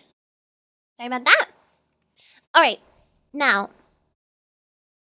So, next slide. Now, as I was looking for games for this presentation, I thought to myself, what is the most random system I can think of that definitely nobody has ever made a homebrew game on? And, you know, what can I think of? And is there any games on it? That's why I told you to hold that thought on CDI Ami. Hold on. Hey. No, it's not the Ouya. It's the CDI. Hold on. Yeah, and then I was like, I'm gonna Google it and see if there is in fact any games on it or not. And much to my surprise, well, actually I should not be surprised at this point given the scope of you killed me. Given the scope of homebrew games that I've seen over the course of doing research for this, I should not have been surprised. There is a homebrew CDI game, and I see people asking why, and actually the reason why is Amiya actually Aranha. very, very precious. Hi, Nostromo. Chicken Bone, thank you for the 2 months. Hi, CDI Ami, you look great. Oh, thanks. Ami's gonna be so jealous that you said that when she's back. Substitute teacher Ami. So, CDI Ami is like a minus 0.5 or something like that, you know? She's like backwards on the scale of... If regular Ami is 1.0 and new Ami is 2.0, CDI Ami is negative...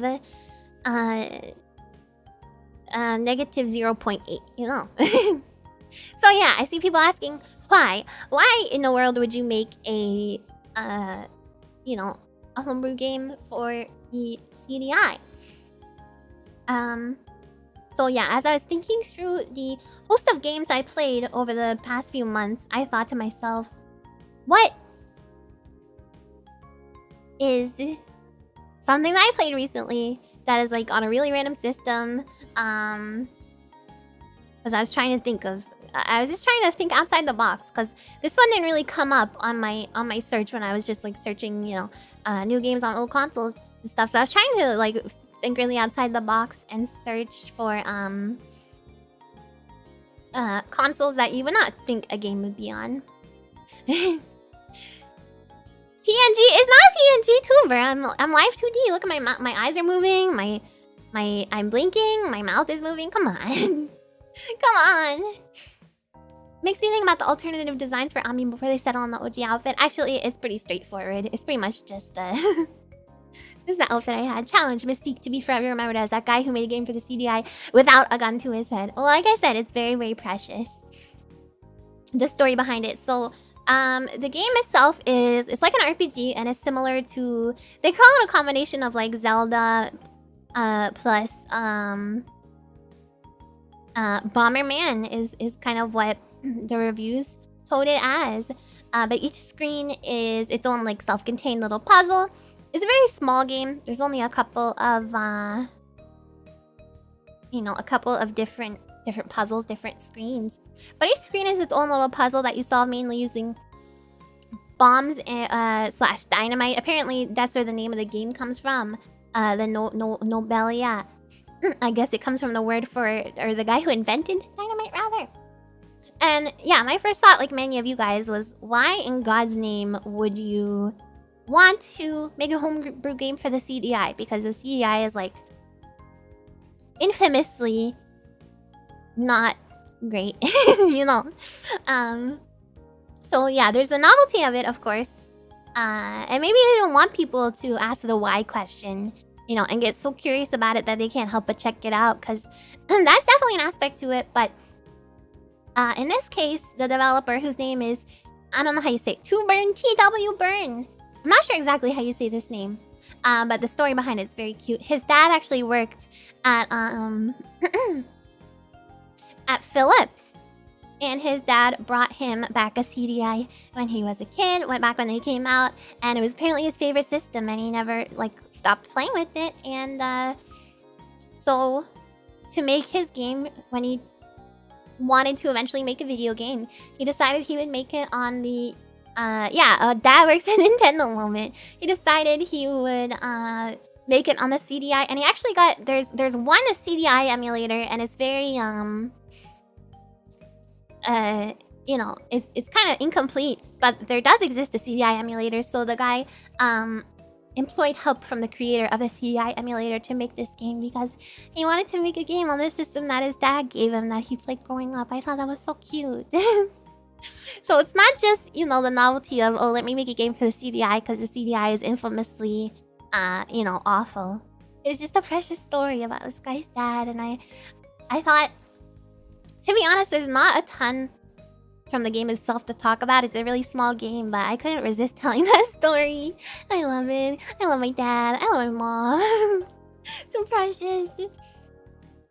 So the person who created it, who is called Burn, he has not only made Nobelia, actually he is known for making a peripheral for the CDI that allows you to connect USB controllers to the console, which actually I'm sure is very helpful. I don't personally own a CDI, but if I did, I'm sure I get very frustrated with the controllers. They're very interesting looking.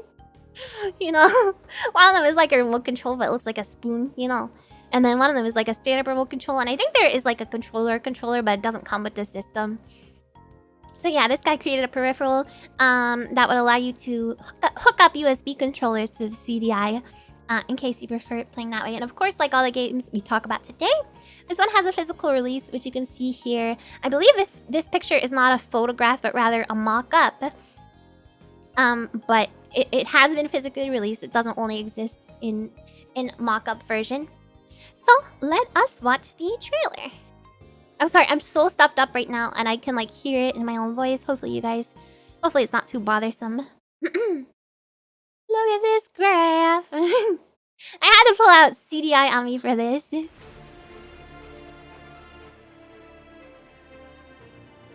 by the way, I don't think this is the music that's in the game. This is just trailer music, you know. Right, looks very cute. Very cute. Uncover hidden secrets. So the concept is that you are...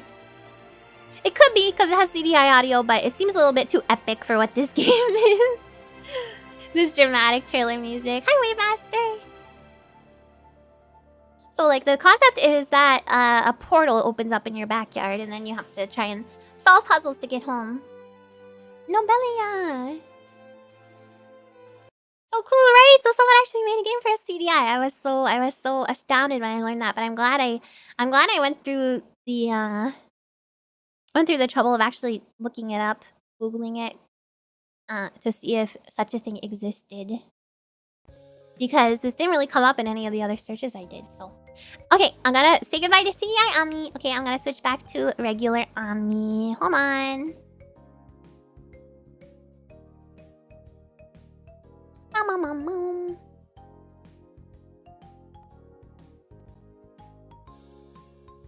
Here we go. Substitute teacher Ami is back. Yay! Oh, I'm so happy to see my student.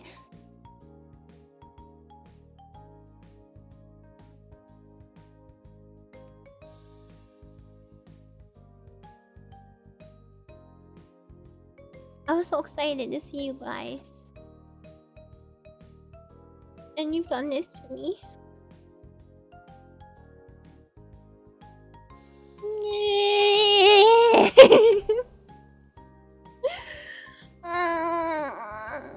You're supposed to tell me okay.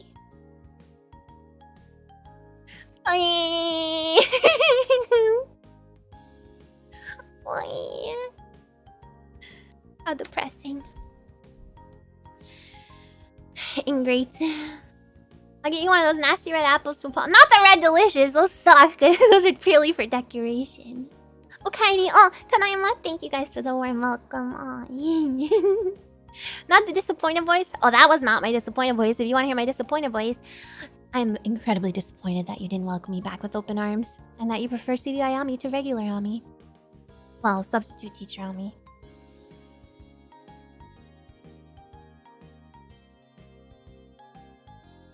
Alright, continuing on. Continuing on. Just a couple more. Well, actually, how many more do we have, actually?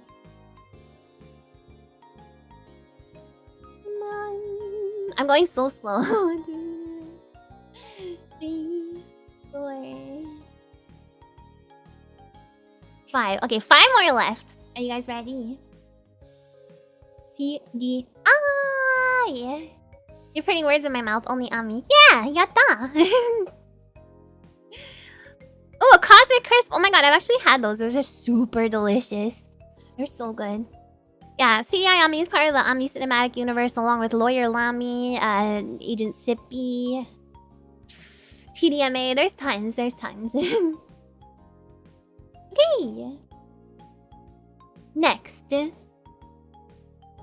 we have a game on the Genesis. So yeah, Sega Systems, cool, epic. Genesis, cool, epic system. I love it. And I wanted to make sure I included a game on the Genesis. In the pre-chat before we started, one of the oh yeah, and Wide Ami and Spammy. Yeah. There's lots. Somebody asked about a game called, I forget what it's even called. Solace something.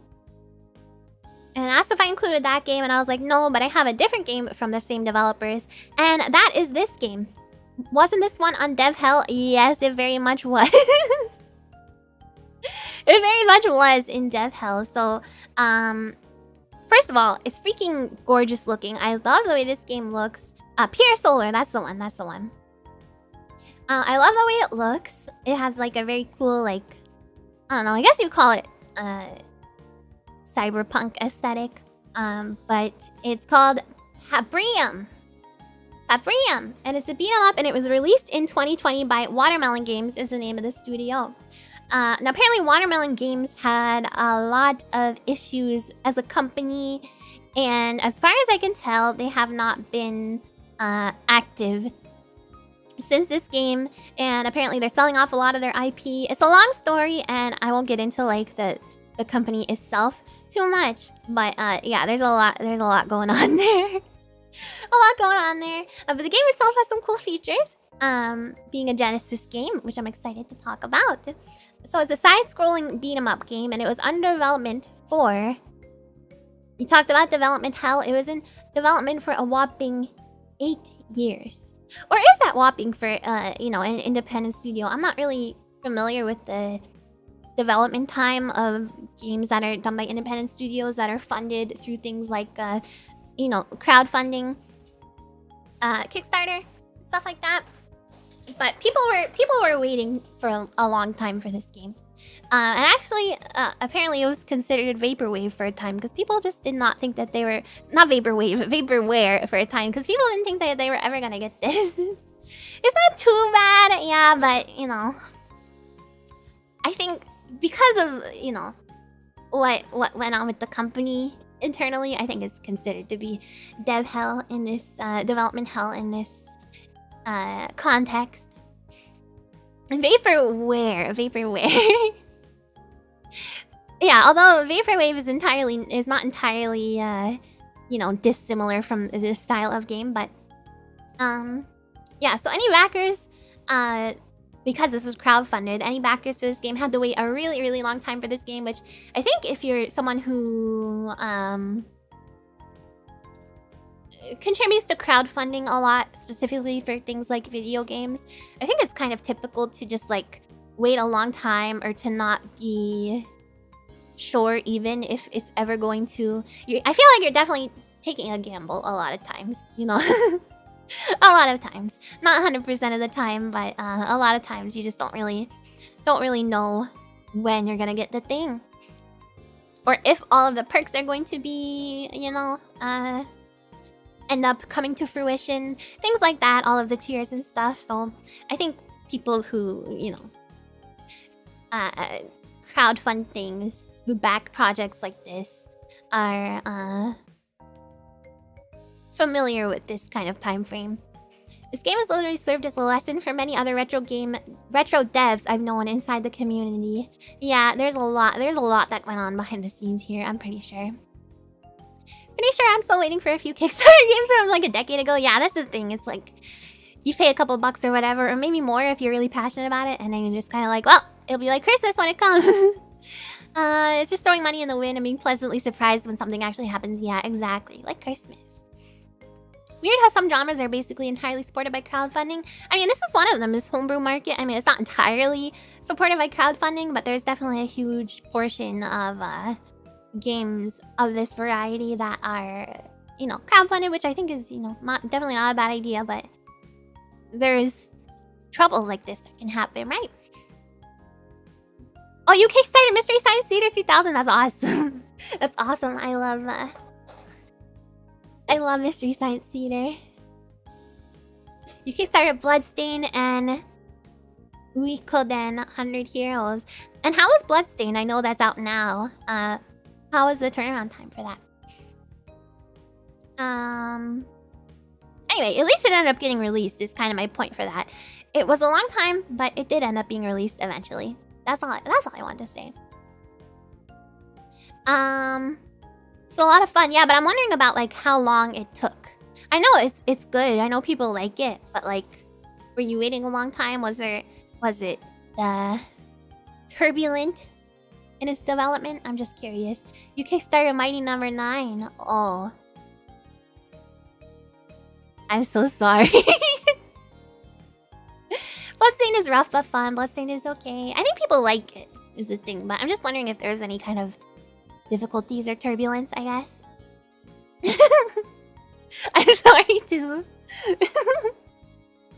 The Switch version for Bloodstain is cursed in like the creepypasta context, or just like not good. Anyway, the plot or the setting of this game is kind of like post-war, post-apocalyptic. It takes place in kind of like a Neo-Tokyo, although the city or whatever is not actually Tokyo. It's in like apparently it's in Eastern Asia somewhere, you know. But the concept is like it's a new society after a period of war. Neo-Bakovia. The development of Paprium started in 2013. Yeah, I already mentioned that it was an 8-year turnaround time. Oh, okay. Bloodstain from Kickstarter to release was around 4 years. Okay, not so bad. And it's a side-scroller. You know, side-scrolling beat 'em up. It's somewhat non-linear in the sense that there are like branching paths for you to choose from. So, I guess this is mostly comparable to like. All I can think of is like Castlevania 3, where you have the option to take different paths and you get different characters. I don't think different characters come into play here, but I think it's a similar type of branching that happens.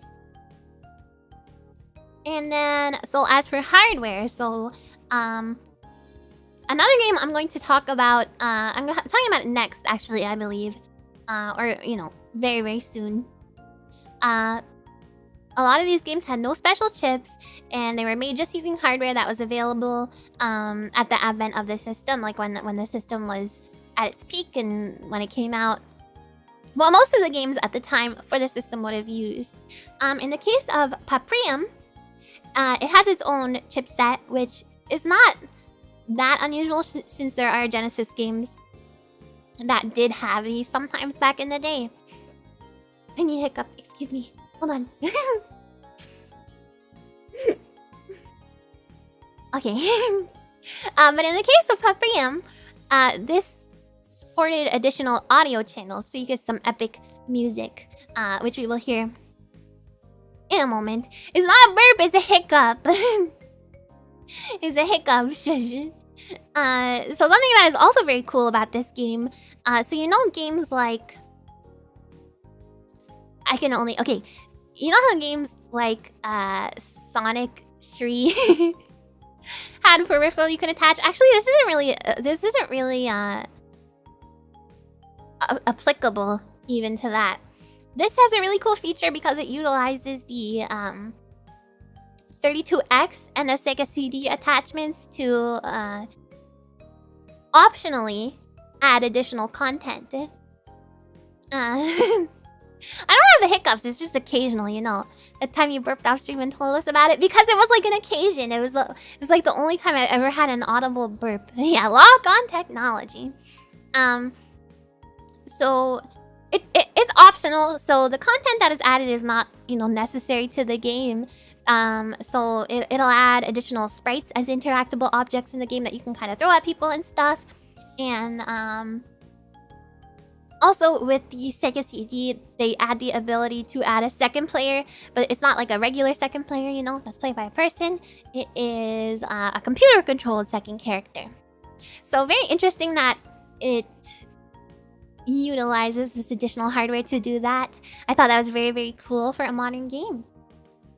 And this only actually works on Sega hardware, so it's not like some of the other ones that we talked about where it works on hardware clones. And actually they did not provide a ROM for their game like some of the other games we talked about.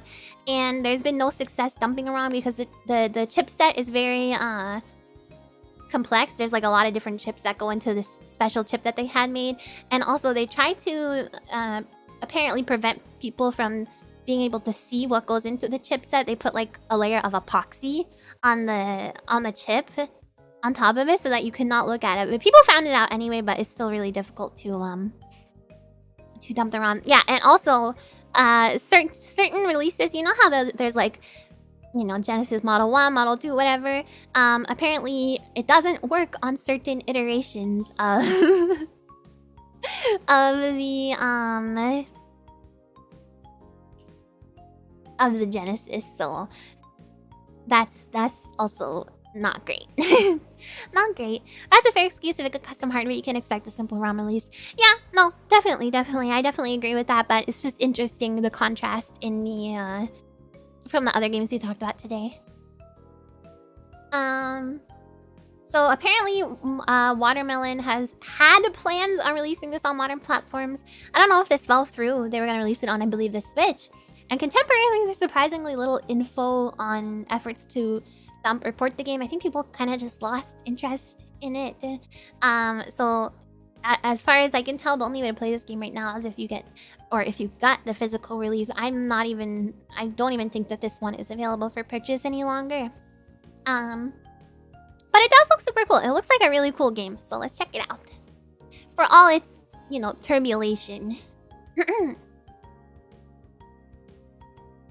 It does seem like a pretty epic game, and I like that it utilizes additional hardware like the 32X and the CD, Sega CD.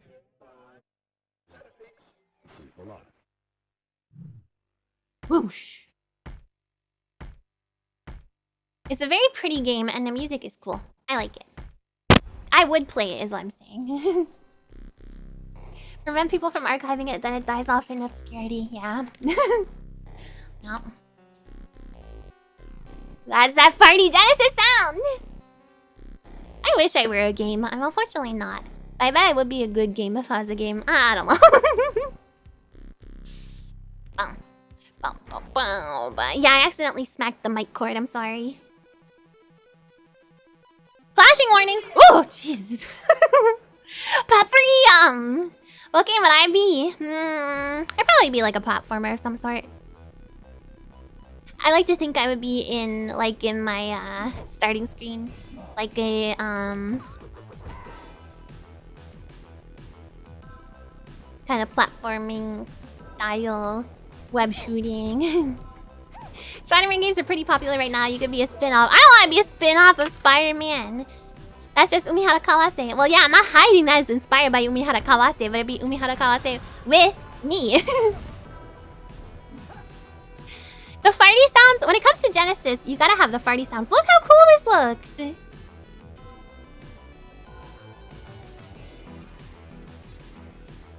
So that's just the starting screen. We gotta see the gameplay. Wow, beautiful. Oh yeah, AmiQuest exists and that's a platformer, so yeah.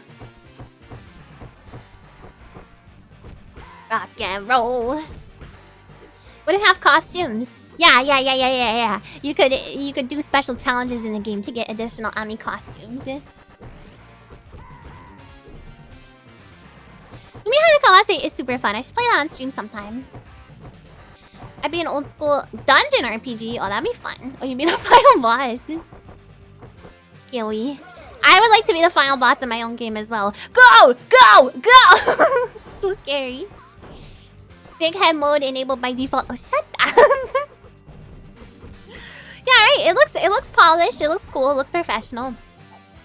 It looks like a great game. It's a shame we're not gonna be able to play it ever. Go! Streets of Rage inspired for sure, yeah. The guy on the screen is what the weakest buckle looks like. I hope they release a ROM or commercial port of this game at some point. This game looks cool. It'd be a shame to lose it to obscurity. I agree. It does look cool. You know, I like beat 'em ups. I'm not that great at beat 'em ups, but this is definitely a game I would enjoy.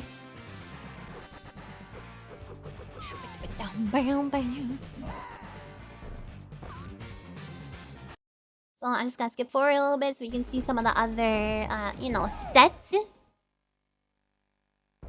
Oh.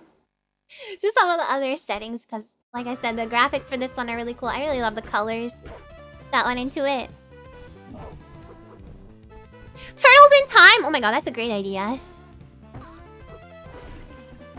Looks like it would be good even as a PC game. Yeah, like they considered releasing it on Switch, I believe. But definitely be good as a PC game as well. Actually, when I was researching for this game in particular, I came across a video that was 3 weeks old of someone saying that Watermelon Games has allowed you to play this game for free, and here's how to do it. So I watched the video and I was like very confused. I wasn't sure what was happening, what I was looking at. They're like, you can do this and you'll get, if you pay this amount of money, you'll get this many lives, and then you have to pay extra for extra lives. And I was like, I don't understand what I'm hearing right now. Must have been April Fool's. Oh, that's probably... Oh, maybe. Wait, let me look it up, because I didn't include it because, like I said, I was like, I don't know what I'm listening right now. It sounds like it sucks. It does. Paprium play free. Could have been April Fool's, though. Paprium is now free on Sega Genesis and Mega Drive. Let's see here. This is 3 weeks ago. April 1st. Oh my god, you're so smart. Van Arctic, I think it was who said that. Okay, it's definitely April Fool's, yeah.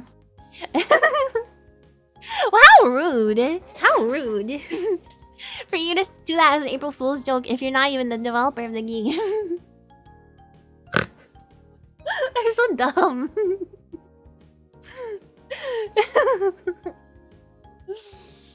Oh man.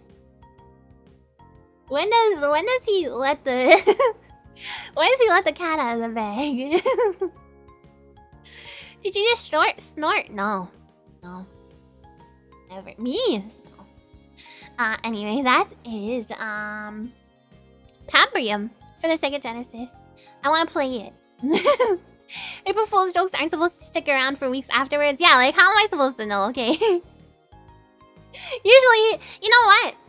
Actually, there's a thing that's like if you do an April Fool's joke after noon on April 1st, then you're a fool. That guy is the fool for keeping that up and not putting a warning anywhere that is a joke.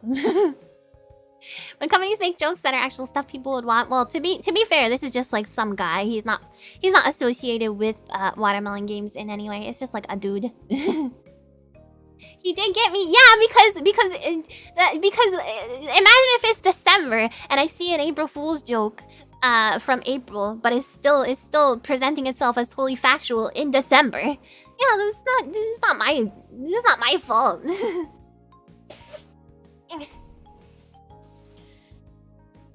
It's cool when the jokes are actually desirable, makes me want to fight people. Yeah, some April Fool's jokes, not very nice.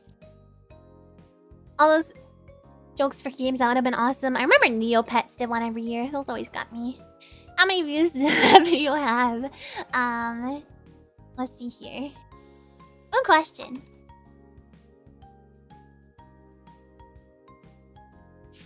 $14K views. 14K people saw this and were maybe like, oh, I can finally play Paprium.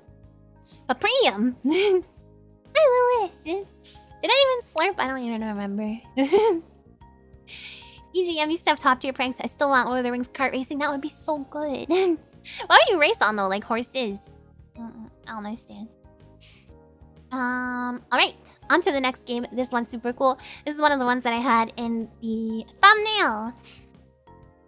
To give I refuse to believe 14K people know about Paprium. I mean, I wonder how many people crowdfunded it. I can't check because it wasn't on Kickstarter. It was on their own site, and it was very strange. The whole development for this game was so strange. Oh, a wooden cart. Yeah, that would be good. Yeah, the whole development cycle for this, for this game was very strange. So they had their own website, and you could kickstart it. You could back them through their own website. You could crowdfund it through there, but how it worked, apparently, was that you had to buy their currency that they had available on their website. So, like, I don't know, like, I don't know what it was called, but let's say it's called, like, Paprium points or something like that. So you had to use their, like, Paprium points. You had to convert your money to that. And you would back the project with these points that you bought on their website. Apparently, that's how it went. Very, very strange. Very, very strange. So I have no idea how many people backed it or how much money it was backed for. Hi, Void Raid! Very overcomplicated, yes. And then when I was like, I look into the company. The whole like rise and fall of this Watermelon Games is very, very interesting. When the company failed, I won't get into it. Just read up on it. It's interesting. It sounds like a scam, but I mean the game came out, so I don't know. I guess it's fine. Hi, Memento. Yeah, this game. We're buying currency to back the game with their own currency, apparently. Did they make Pure Solar? I believe they did, yes. And that's why I opted to talk about this instead of Pure Solar, because this one was so strange. No, it's not like cryptocurrency or anything. It's just like points, I believe. Gave away my copy of Paprium to a friend. It was too cursed to keep around. Oh, but who knows? That could never ever be. You might have just given them like $1 bazillion if this game somehow blows up someday. Anyway, oh sorry, I bumped you guys again. So sorry. I need to reposition myself. Okay. Sounds like a tax loophole? That's possible. That's possible. Look it up. Google it. It's a very interesting story.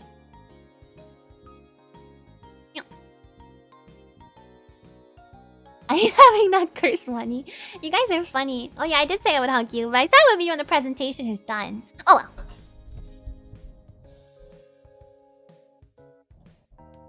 There we go.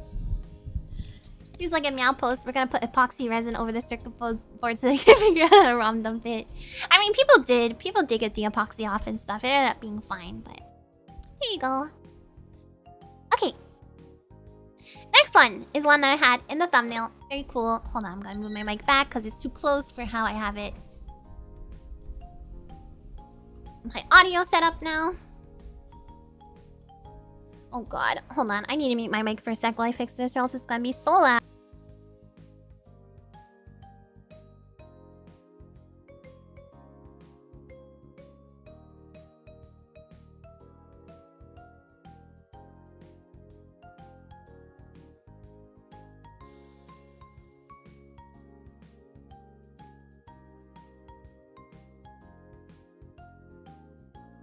Hi guys, I'm back. I can see what you say. Just because I can't talk doesn't mean I can't see you. I mean, stop. I see it. Okay, I'm back. Okay, next game. This is a cool one. Oh wait, never mind. I lied. I mean, this one is cool, but this is not the game I thought I was going to talk about next. Oopsie. This is Battle Kid. I feel like everyone knows about Battle Kid. Right? Is there anyone who has never heard of Battle Kid and don't know what Battle Kid is? It's a rage game. Mega Man at Home. It's a cool game actually. But now for a game that sucks. No. It doesn't suck. The cart, first of all, is very cool. Looks like a slime. Yeah, it's I Wanna Be the Guy, but it's on the NES. Oh, a lot of people have not heard of it.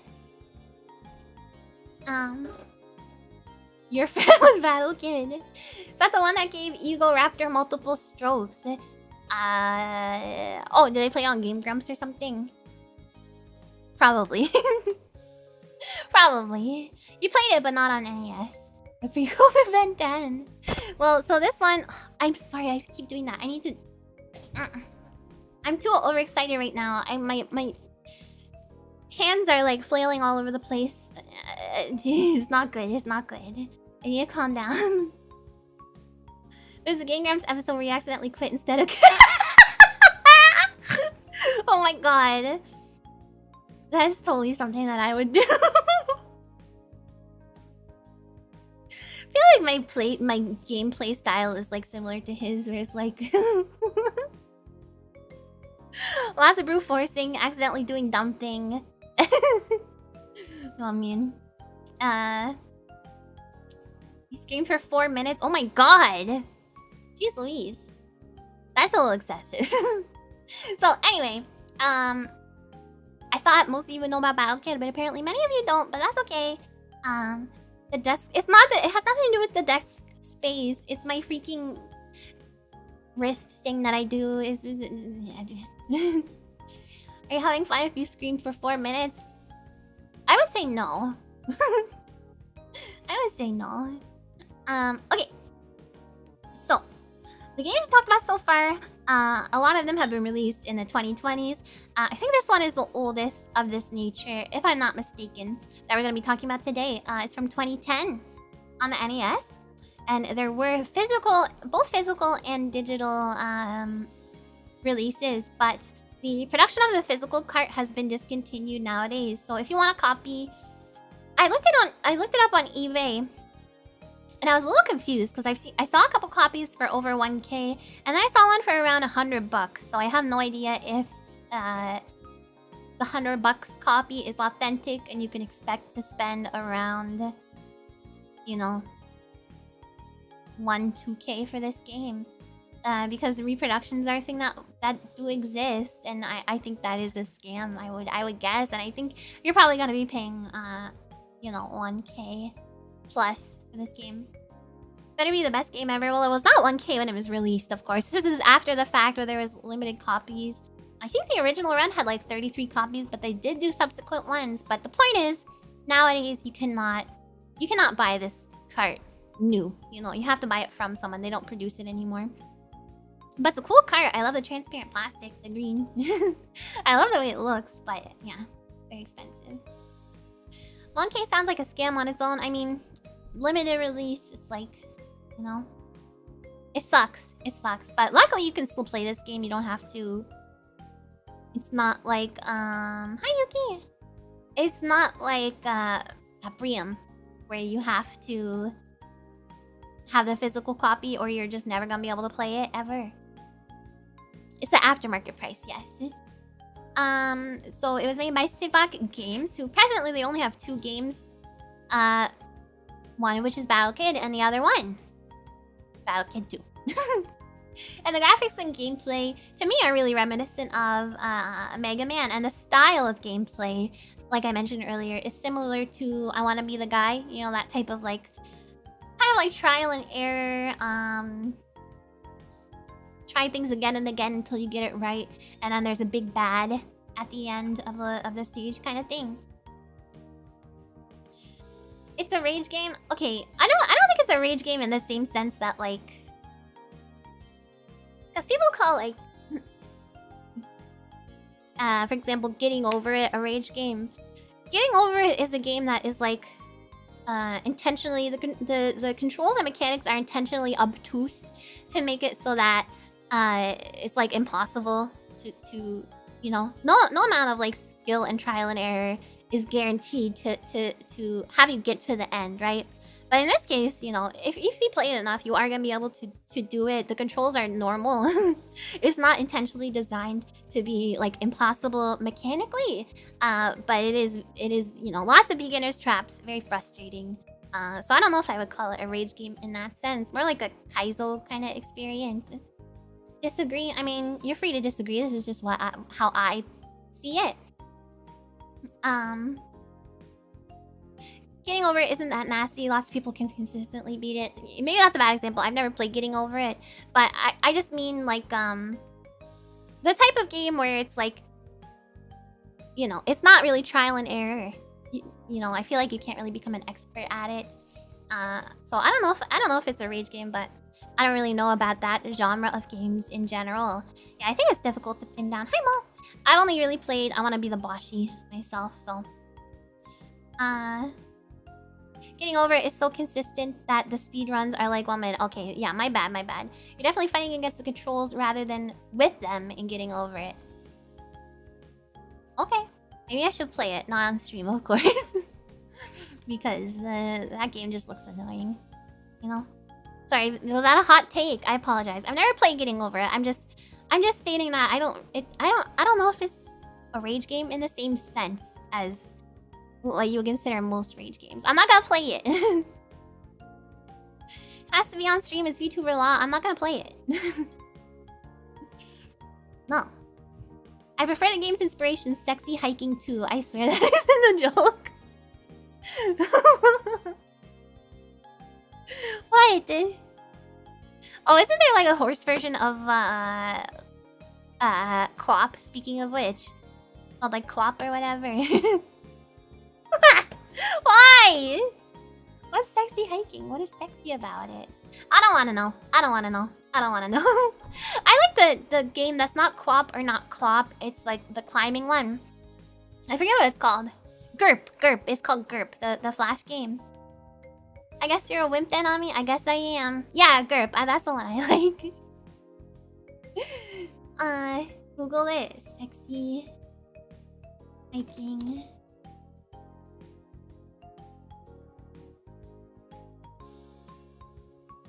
What's sexy about it? God! It's like the antithesis of sexy. Jeez. Yeah, I just searched sexy hiking. I didn't even search games, so thank God I just didn't get... You know.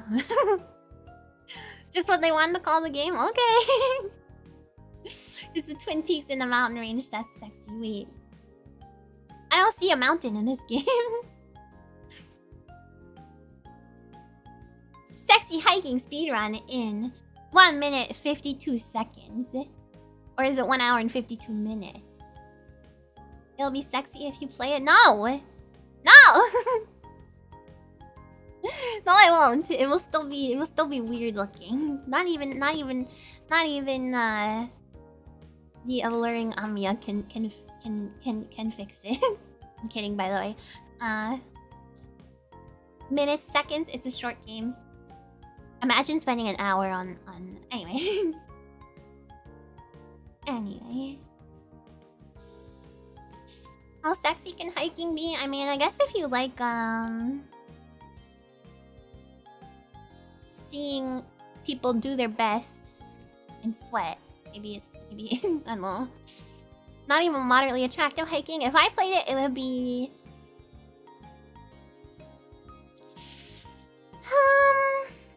precious, adorable hiking. I'm also just kidding about that. Okay, I don't think I'm precious and adorable. Anyway, let's take a look at the gameplay. That was quite the detour we just took. You can get a feel for the difficulty of this game if you look at the gameplay. In this video, it seems like we're watching someone very experienced to the gameplay. I will preface, but if you keep an eye out, you can see that there's a lot of beginner's traps because the game is like trial and error based. Much like I Want to Be the Guy, which I played on, or I played I Want to Be the Boshi on stream before, which is also similar. And there's lots and lots and lots of beginner's traps because that's the type of game it is. You're supposed to, you know, play the same section over and over, kind of thing.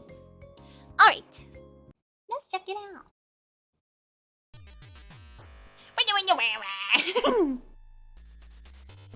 And this is 2010, so in the scope of this type of new old game, it's quite early, I think. Look at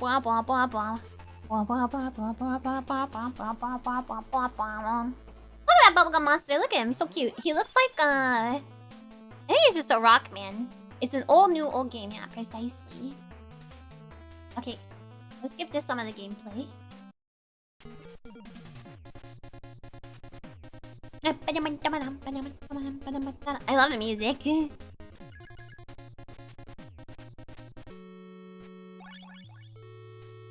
Oh, and there's save points and stuff. When I was watching this video earlier, I had this stuck in my head. Yeah, it's kind of like Mega Man vibes. And here's this purple flower. His attack pattern seems very consistent, at least. So far, anyway. This is a boss that Game Grumps raged on. Is this not like the first boss? Aaron's enemy. So yeah, obviously the person who's playing this, FEOS Task. Actually, I noticed Task in his name just now. I don't know if this is a tool-assisted speedrun or not. Maybe it is. But yeah, obviously this person is very, very skilled. It was this early. Can you say... No, I will not say something in another language unless you tell me what it means. And somebody secondary to you confirms what it means.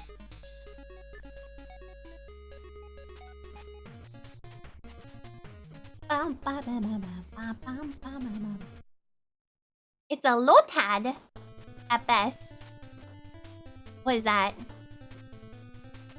The movement is too rough for a proper tool-assisted speedrun. Task would never save, that's true, that's true. So just a very skilled person, you know? Anyway, that's enough of the gameplay for that. You've never heard of Battle Kid? I've played probably like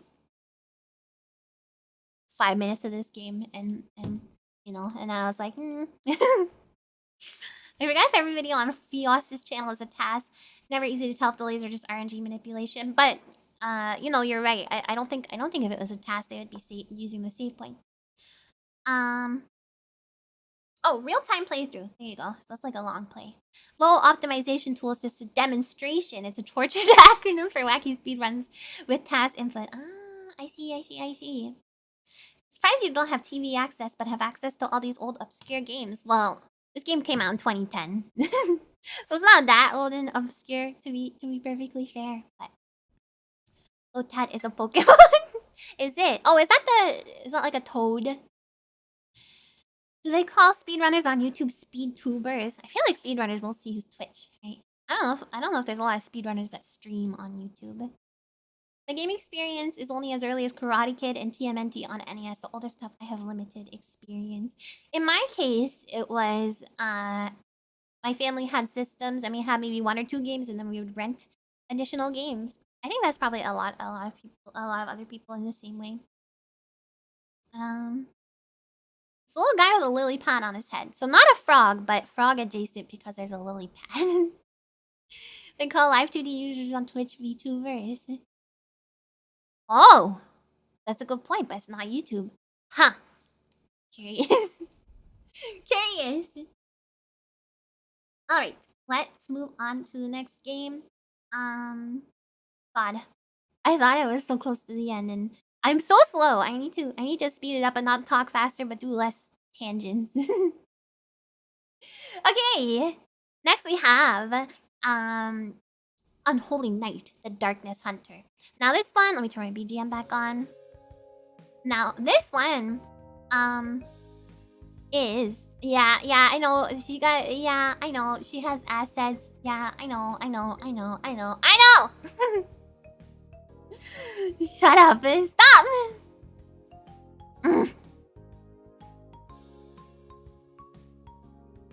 Oh yeah, Reinhardt from Overwatch. So I have not yet put a SNES game or game quite of this genre in here, so I thought I would like to include it. Unholy Night, the Darkness Hunter, and this is one of the ones that I was talking about. That is, the reception was mixed, kind of rough, and you will see why when we watch the video. So it's a fighting game and it's similar in style to Street Fighter games, also, you know, on the SNES Arcade, you know, and it was released in 2017, and the history is kind of interesting, although the game is kind of meh. But a cool art style. The art style is definitely cool, but you will see when we watch the video, the graphics kind of leave something to be desired. Yeah, it looks similar to Guilty Gear in terms of the design aesthetic. Hi, Peter. So the gameplay is very standard of a 2D fighter. There's the choice of 6 different characters you can play, and then you face off one by one against the other characters, and then there's the final boss who is a vampire, and that's why it's Unholy Night and it has this kind of whole gothic aesthetic. And the control scheme is similar to Street Fighter as well, where, you know, different button combinations would do different attacks depending on the character. And the reason I thought the development of it was kind of interesting is because, first of all, it's one of those failed Kickstarter type of situations, so it ended up getting funded anyway. So it's one of those games, you know. And then several people who worked on the game used to work for SNK, and I couldn't find any specific names of the people in the company. I only found the name of the CEO, who I don't think has any association with SNK, but apparently the people who worked on this game also worked on Samusho, Samurai Showdown, and King of Fighters games as well. So, based on that, you would expect this game to be excellent, but it was apparently underwhelming because, well, people like the aesthetic, the gothic aesthetic. I think people generally like the character design, and, you know, just the overall appearance of the design strictly. And the graphic style does seem kind of similar to other, you know, SNK titles. But the developers, none of them had experience with developing for the SNES. So, kind of inexplicable to me why they decided to to release a game on the SNES despite nobody having any experience with it. And it's definitely reflected in how the game plays and how it looks, unfortunately. The graphics don't seem very well optimized. The frame rate is bad. Apparently, the AI just kind of generally stands around until you get to the hard mode AI, where they are, like, insanely difficult. And then the backgrounds are mostly static, not much, like, scrolling or anything. Now, this was not a game that had any additional chips in it, like some of the more impressive SNES games had. So that would explain some of it, but yeah, I don't know why they would choose to develop it. I think it could be a cool game if it was not on the SNES. But I'll show you some of the gameplay, and you can decide for yourself how you feel about it. I was very, very surprised when I saw the gameplay. I saw the reviews being mixed and people saying the frame rate is bad, and I was like, well, it still sounds fine, you know, like I'm sure it's still a good game, but let's watch. SNES dev is much more complicated than NES and a lot less documentation. Yeah, and none of the people who worked on this game had ever done anything for SNES. Music's kind of cool. Hi, Dragonite. I developed a Sega Genesis game using SGDK. No, I won't share it. It's very unsafe and bad. Oh my god, I'm so curious now. Yeah, you would expect it to be like Neo Geo, right? with SNK guys. Wow, look at this. Wow.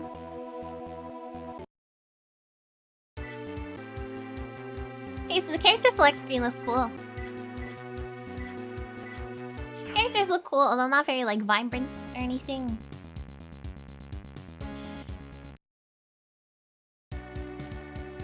Okay, and then we get into the actual game. And you can see there's like a significant lack of frames. And the background is just kind of just like a picture, you know. It's rough, it's rough. I got curious to find the game's fighting game wiki page and tier list. Of course, yeah, there is a tier list for this game, although there's only 6 characters. Yeah, you can see why, right? Yeah. SNES fighters were all like this. Well, actually, I was also wondering the same thing because I've not played a ton of SNES fighting games, so I also had the same thought. But then I looked at, I mean, Street Fighter. It's Street Fighter Alpha 2, I think. Obviously, that's probably gonna be like a paragon of fighting games on the SNES. But even that had like moving backgrounds and colors are nice and vibrant, and it didn't seem to suffer from the same frame rate issues. So I think even by SNES standards, it's not great. What fighting games do you have the most experience with? That's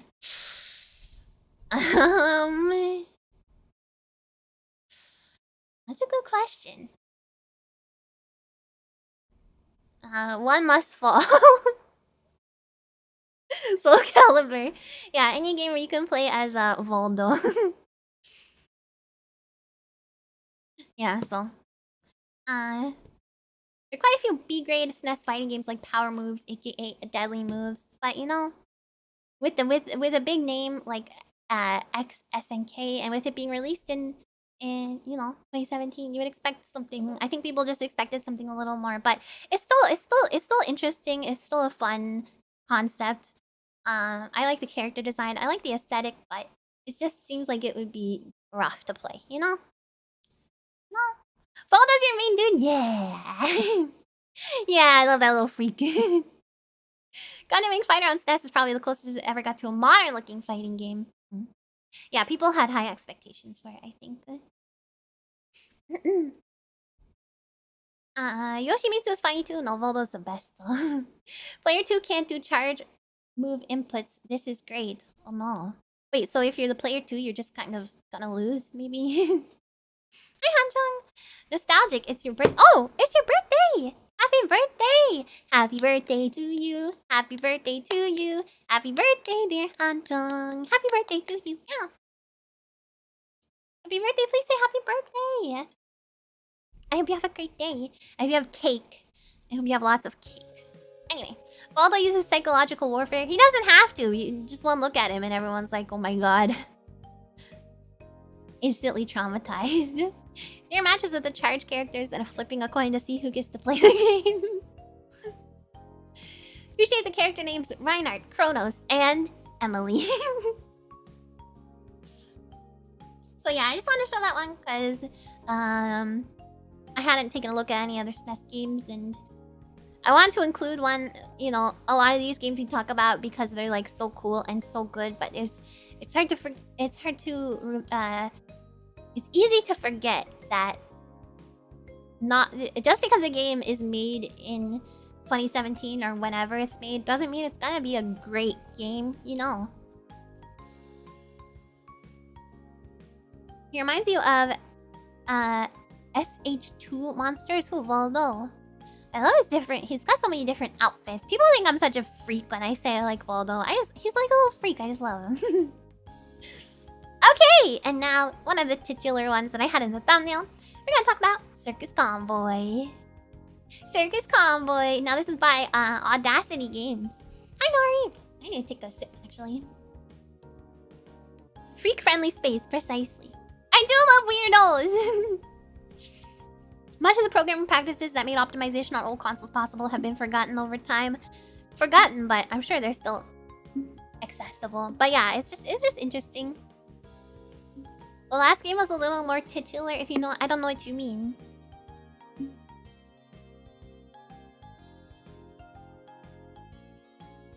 I don't know what you mean.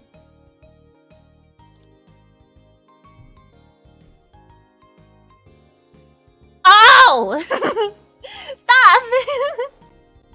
Hi, Miss Corn. If she didn't like weirdos, we'd be in trouble. You guys are little weirdos, but in the best way. They're rediscovered by the homebrew community, but they're not often the same people that made games in the 90s. No. For sure. Titular! You gotta make me say it like that. You gotta make me say it wrong. Is it like Circus Charlie? No. It's not like... Oh, actually, I have no idea what Circus Charlie is. So maybe. But it's by Audacity Games. And it's a game released for Atari 2600, which came out in 1977. But this game was, of course, not released at that time. It was released in 2021. So very, very recent, this one. And the studio involves David Crane, Gary Kitchen, and Dan Kitchen, who are, in fact, brothers. And rather than being like a passion project by those who are fans of retro games because they played them, it involves people who actually worked in the industry. And David Crane specifically was the designer for a lot of games, including Pitfall. You guys are probably familiar with. Very, very popular Atari 2600 game. I love the manual art. Looks just like an Activision release. Yeah, there's so much care put into like making this theme of its time. It's really, really neat. Game of the Year 2021 material, unironically, kinda. And then Gary Kitchen worked on many games. He worked on the port of Donkey Kong to the Atari 2600, and then Dan Kitchen worked on Akari Warriors on Atari 2600. And also some like mobile games. So they've all been in the industry for a long time, and Gary and Dan are brothers, although this game specifically was only worked on by Gary and David. Dan was not involved in this. But they have plans on releasing other games as well that I assume he's working on. So it's a game, and as the title would suggest, it takes place on the back of a circus convoy of trucks and like circus vehicles. Excuse me. So you have to like jump your way around and through all these different trucks, and there's different like, you know, there's trucks with clowns in it, there's trucks with different animals. They call them the different challenges and like puzzles you do, they call them sideshows in the game. So you do a bunch of different challenges and puzzles along the way. And there's also an inventory panel, which is kind of unusual. And an in-game timer if you care to time your experience, if that's the sort of thing you care about. And an interesting thing they did at this one, because they used it only with they made it only with hardware and stuff that would have been available at the time.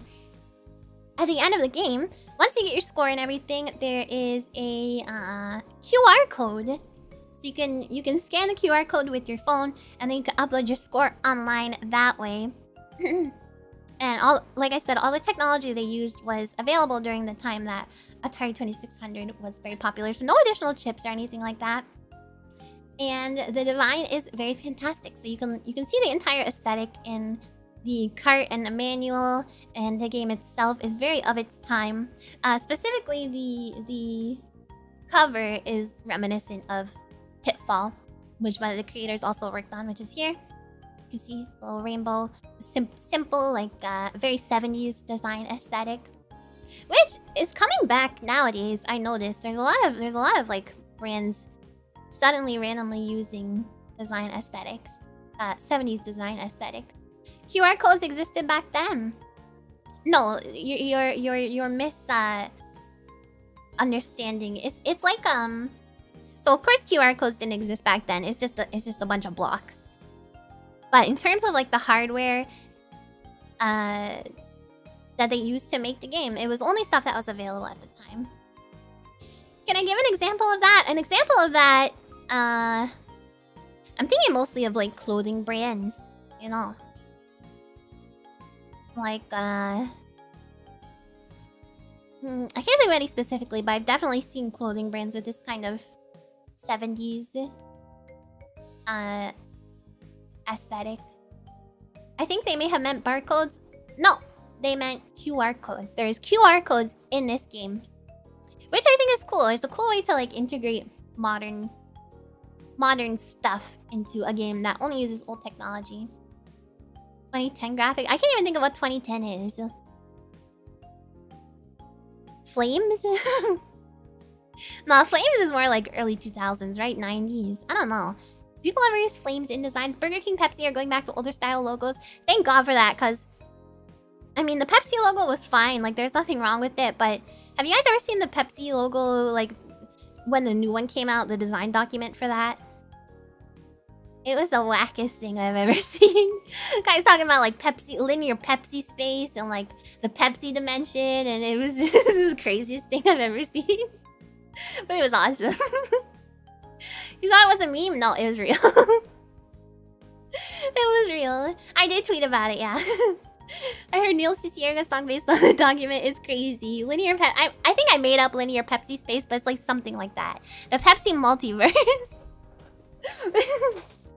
The execs probably bought into it. Oh, absolutely they did. They're like, yeah, this guy knows what he's talking about. That guy got through his whole life just BSing everything, and mad respect.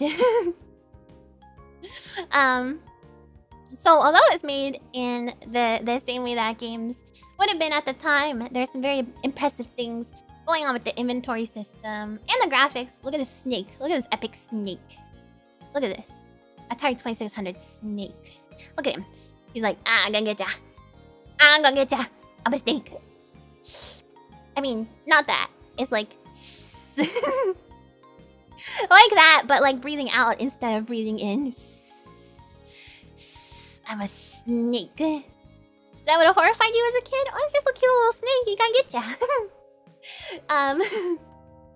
Thanks to YouTube, we can see some of the gameplay once again. There's a lot of cool stuff. You can see the inventory screen in action. There's lots of nods to older Atari games as well. And I like the use of QR codes. Not only do you upload your like high score with the QR code, but there's an in-game menu that you can open, and there's codes in that. And you can scan those with your phone, and it'll bring you to like a guide for the game, because there's some puzzles and stuff in it that might be tough to figure out. So if you need a little help, you just open this menu, it gives you some codes, and you can scan it with your phone. Very, very cool. If you're spiders but not snakes, sometimes it's the other way around. For people that aren't meat, and that's okay. That's okay, but this is a little guy. He's just gonna get ya. He's just gonna get ya. His name looks like I tried to type paladin in... Oh. I know what you mean. Snakes love QR codes. Famously, yes. I love it. Okay, let's watch. PNA Dalin. Yeah, I don't know what they're going for with that name. Pangolin? Ah! Jeez. That scared me. Whoa. I like how this guy has like face cam or whatever, but it's just him just pretty much stationary. Just like playing the game.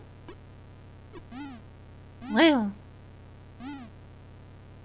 So you go on all the trucks and you go inside the trucks, and here's the mini games. Now you can see how that's inspired by Pitfall, right? He's in the gamer zone. That's what I look like when I'm Lem mode, except I'm also lemming. Yeah. Oh, I don't have tongue in the... Oh, I forgot. I can't stick my tongue out at you guys right now. Yeah, so this one takes inspiration from Pitfall. That's one of the little mini games or sideshows, as they call them. And here's some bunnies in a hat. Lots of circus-inspired stuff. If you took this back to 1983, Atari devs would call you a hoaxer, right? It looks so excellent for Atari 2600. Like, switch to 2.0 for tongue. I wonder if I can have a hotkey set up for that. Overlaying your 2.0 mouth over your 1.0 model. Yeah, very sad. Very sad. I want to stick out my tongue. Welcome back, Brielle! Jeez. It's loud. I love the truck. You can just constantly hear the trucks driving. Jade key. 30 bullets is an FPS. Yeah, except for the F part and the P part. But the S part, definitely. Yeah, I want to see some other stuff. Clobber the Clown. So this is like a whack-a-mole style game, mini game. And then you're just going through all of these and trying to get to the end of the convoy. So very cool. The snake thingy, I don't know when this appears in the game, but it is in the game at some point. It's gonna be something P. Okay, third person. 3PS. Even circuses need guns? I would say no, they don't really need guns. The most different thing about Pitfall is that you could go either left or right when you started. You can do that in this one too. Very cool, multiple screens. Whack-a-clown. So cool. Anyway, that's all I will show you of this game. Ah! That's all I will show you of this game. Game. I think I was trying to say time, and I mixed it with game. I'm not sure why. I'm not sure why I was trying to say time to begin with. Seeing this homebrew stuff is cool. It gives you a window into what's possible on old hardware using modern knowledge and programming. I'm interested in seeing what the N64 homebrew space brings. Yeah, there's not a ton for N64, or at least that I could find. But if you want to see 3D stuff, definitely Dreamcast is one you want to check out. He was clobbering the clown. In case of clown rebellion, that you make it sound so scary. Circuses travel to rough and remote places. Okay, so yeah, maybe they do need a gun. I don't know. Where's the Ami retro game? Well, there's a couple different Ami games actually. We got Amiya Rose, we got Ami Quest. That's it. There's also the Amiya Desktop Buddy as well. Oh yeah, Hug the Buckle, but that doesn't count. I made that and it's bad. I mean, it's not bad, but it's very simple. It's like barely a game. Hi Luminous. Okay.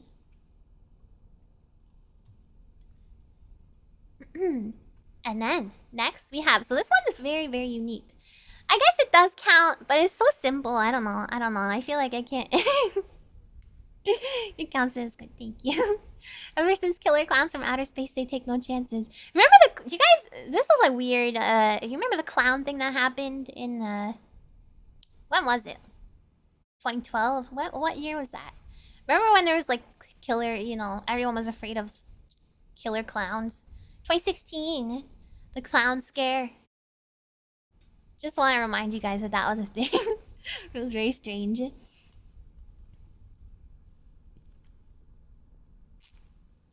Alright, so this one, different than what we looked at so far, a little bit.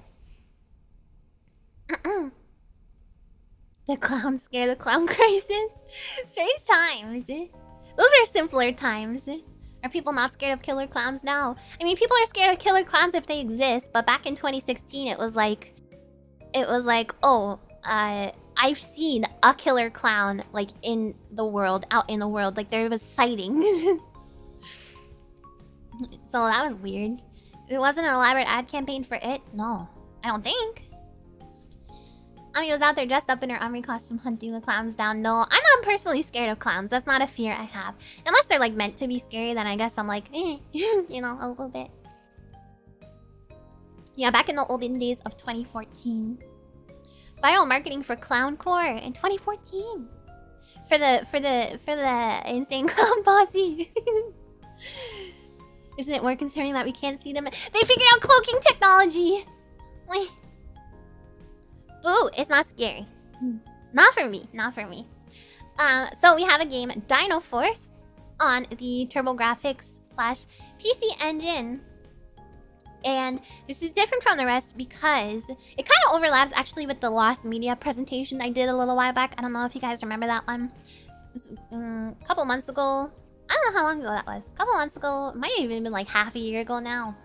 But, so it's for the PC Engine, and it was a game that started development originally in the 90s.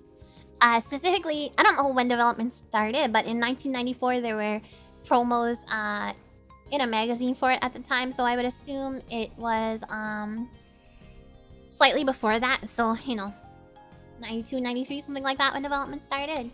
But the full game never actually came to fruition. It was never finished. Hi, Fizzle Pickle, you're still at work. Gamma.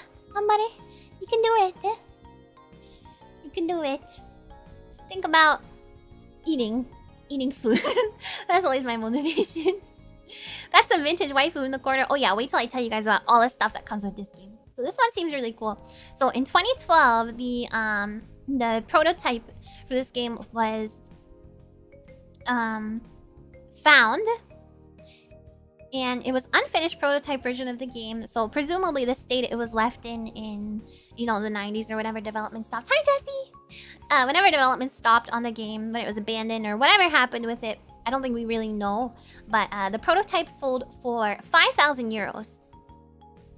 And then a second prototype, a more advanced in its, I guess, development prototype, was Circus. And then the gentleman that bought that one allowed it to be played at public events.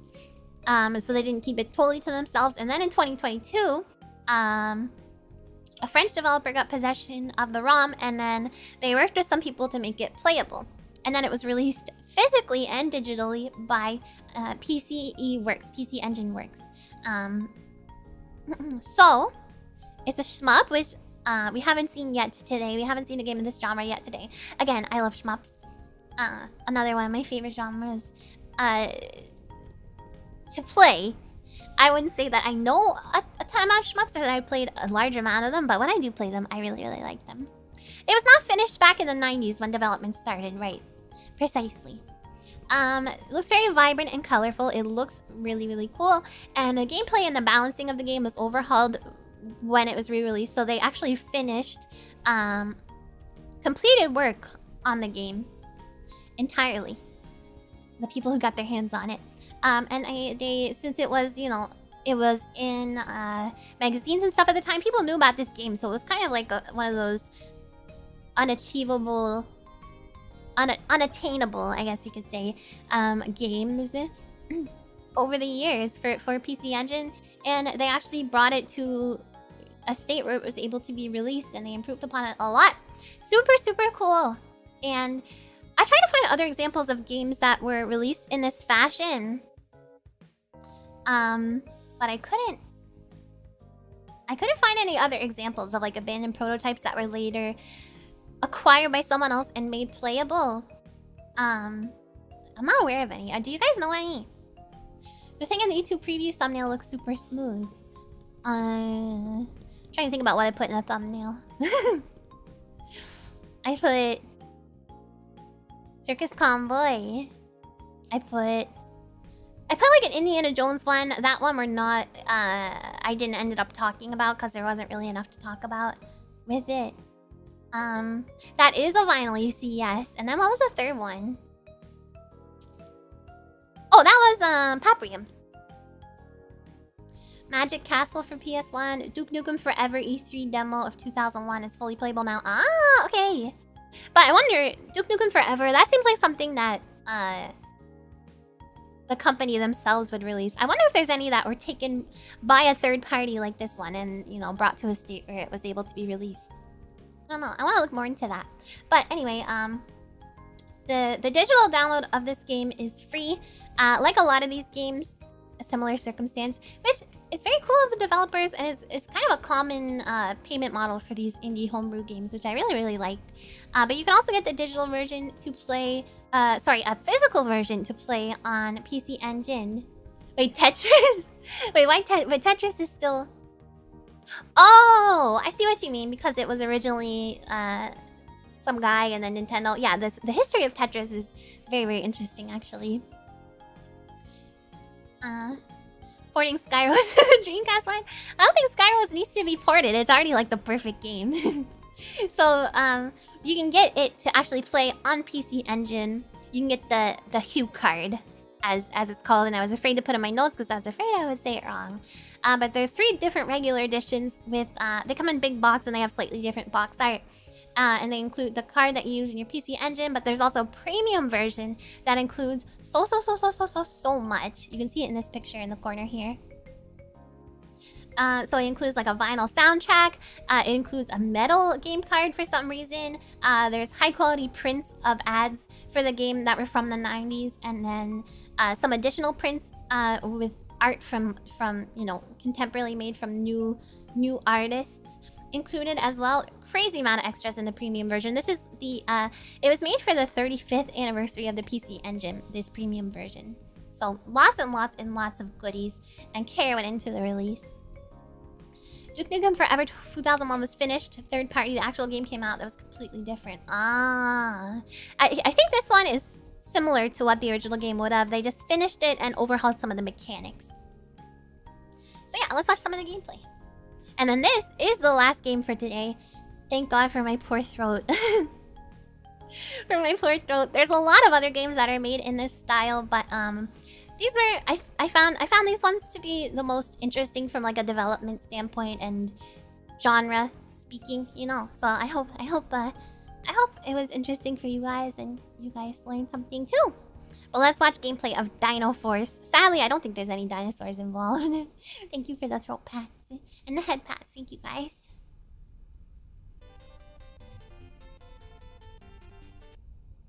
Yeah, that's it. Three hours of freaking just talking straight. That's why these streams are always so hard on my voice. Bam bam bam bam bam bam bam.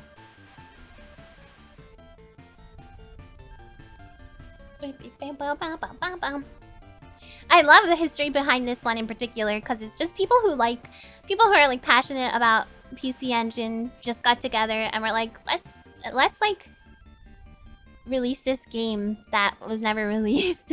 Let's just finish it. Why not?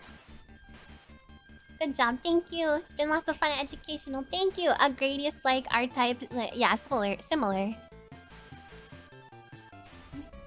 Tiny salad. Although I think there's some modernization they tried to do with the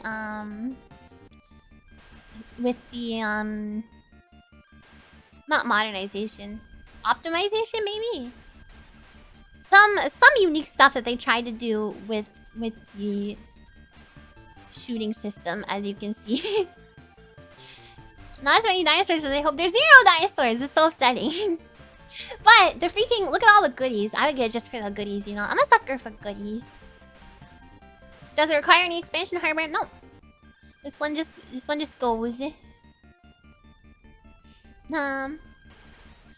Have to check out the VOD later to see the other games. Yeah, there's a lot of interesting ones we talked about.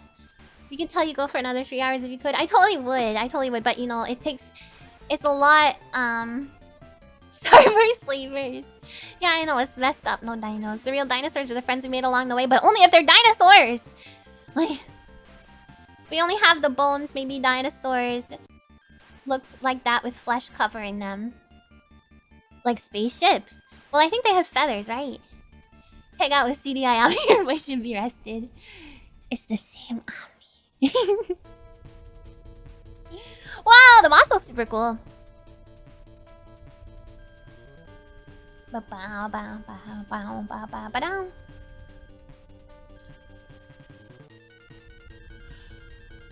Spaceships, why isn't everyone on the floor? Wait. Open the door, get on the floor. Everybody walk that dinosaur. Is that what you're referencing? Are you doing a walk the dinosaur reference right now? The boss fight's huge! It's huge! Oh, it froze. Oh, because he beat it. CDI Yummy is as real as the dinosaurs. But no, I refuse. I refuse. Boom shaka boom boom shakalaka boom. Ah, that's a great song. What an experience watching the Mario movie was. Hi guys! Hello! That's the end of the presentation. What'd you guys think? Any feedback? Anything I could improve upon? What did you like? What did you not like? Did this give you any other ideas for any future cardboard presentations? Because it's very hard to think of ideas for these streams. Tangents are fun. More spider eyes. More spider eyes. More tongue. It was enjoyable. Yay! Very informative. Can't improve on being the most cute. Shh. Shh. A hug! Yeah, I did tell you I'd give you a hug at the end. Although I gave you a hug already.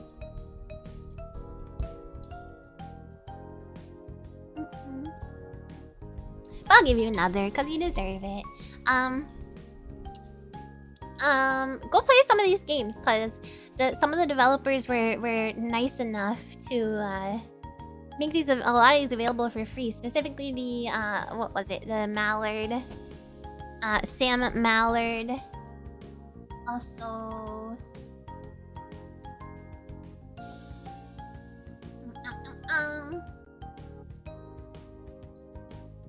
I can't remember which ones I said specifically were free now. My brain has gone totally empty after this. Solace is not free, but it's very, very cheap on Edge. Do you plan to play these games on the stream in the future? I would like to. I was just thinking I would like to. Similar to how we did the Abra games, I would like to play a couple of these games on stream. You get so excited. I got too excited. Too much like... Talk too fast. Talk hard. My brain's melting now. My setter already shipped, so improvements are on the way. Presentation and company setter. Yay! Oh yeah, that's the thing. Pastel Melon informed me that a lot of the hoodies have already started to ship. I think the shipping time is a little bit on the longer side, but not too bad. Not too bad. I think a lot of people are expecting to get them mid next month. So very soon, sooner rather than later. Much quicker than my previous merch has been made available. Did I enjoy showing them off? Of course! I was so freaking excited! Early May? Yeah. What's your favorite of the bunch? I want to try Solace. I thought Solace was very, very cool looking. Tuesday? Wait, really? That's so quick. Yeah, it's not too bad. It's not too bad. Even with the speed, things were still clear. Yeah, I was still legible. That's the word. Thank you, Sugar House. Even with the fast talking. So I'm glad that you guys could still understand me. Jeez Louise. You want to play Paprium? Good luck. Good luck on that one. Examples of retro game development I was thinking of are more on the Japanese side of things. Two major ones if you'd like to hear them. I would. Nintendo handheld hardware Spotlight, GB, GBA, DS, etc. For playing the games or for a presentation. I don't know what I would talk about for those in terms of a presentation. These ones are interesting to talk about specifically because talking about the development of them in like a modern space, how things like that are handled. Your craft is speaking quickly and still being easy to understand. I'm glad. I'm afraid that there's maybe some people who have maybe English as a second language who it's a bit tough for them to understand once I start going too fast. Hime's Quest. I don't think I've heard of that. Got a friend who's trying to make his own game. I think you might enjoy this stream too. I have lots of streams about, different aspects of video game making and stuff. So yeah, lots of cardboard presentation streams your friend might be interested in. That's making the most out of limitations of the tech is a neat aspect of retro games, and I like when you talk about it. I like that. That's like one of my favorite things about retro games. One of the examples I was thinking of is a company called Riki. They're responsible for 8-bit Music Power, 8-bit Music Final, and Kira Kira Star Night DX on Famicom. Actually, I came across those when I was looking. Came across those very briefly. Yeah, I will look into those. First, I thought this would be a modern games made to look old and retro talk stream. I mean, in a way it is. Would you make a stream like that, or is that something that's too common nowadays? I would have to look into it first to see if there is, much that's to talk about there. It's definitely an interesting topic. I think, specifically, like Shovel Knight is the only one I can think of. That's the only one that I've actually played, I think, of that style. And there's some interesting stuff in the development there, so I'd have to look into it. It's not out of the question, though. English is my second language, and you're easy to understand for me. Oh, I'm glad.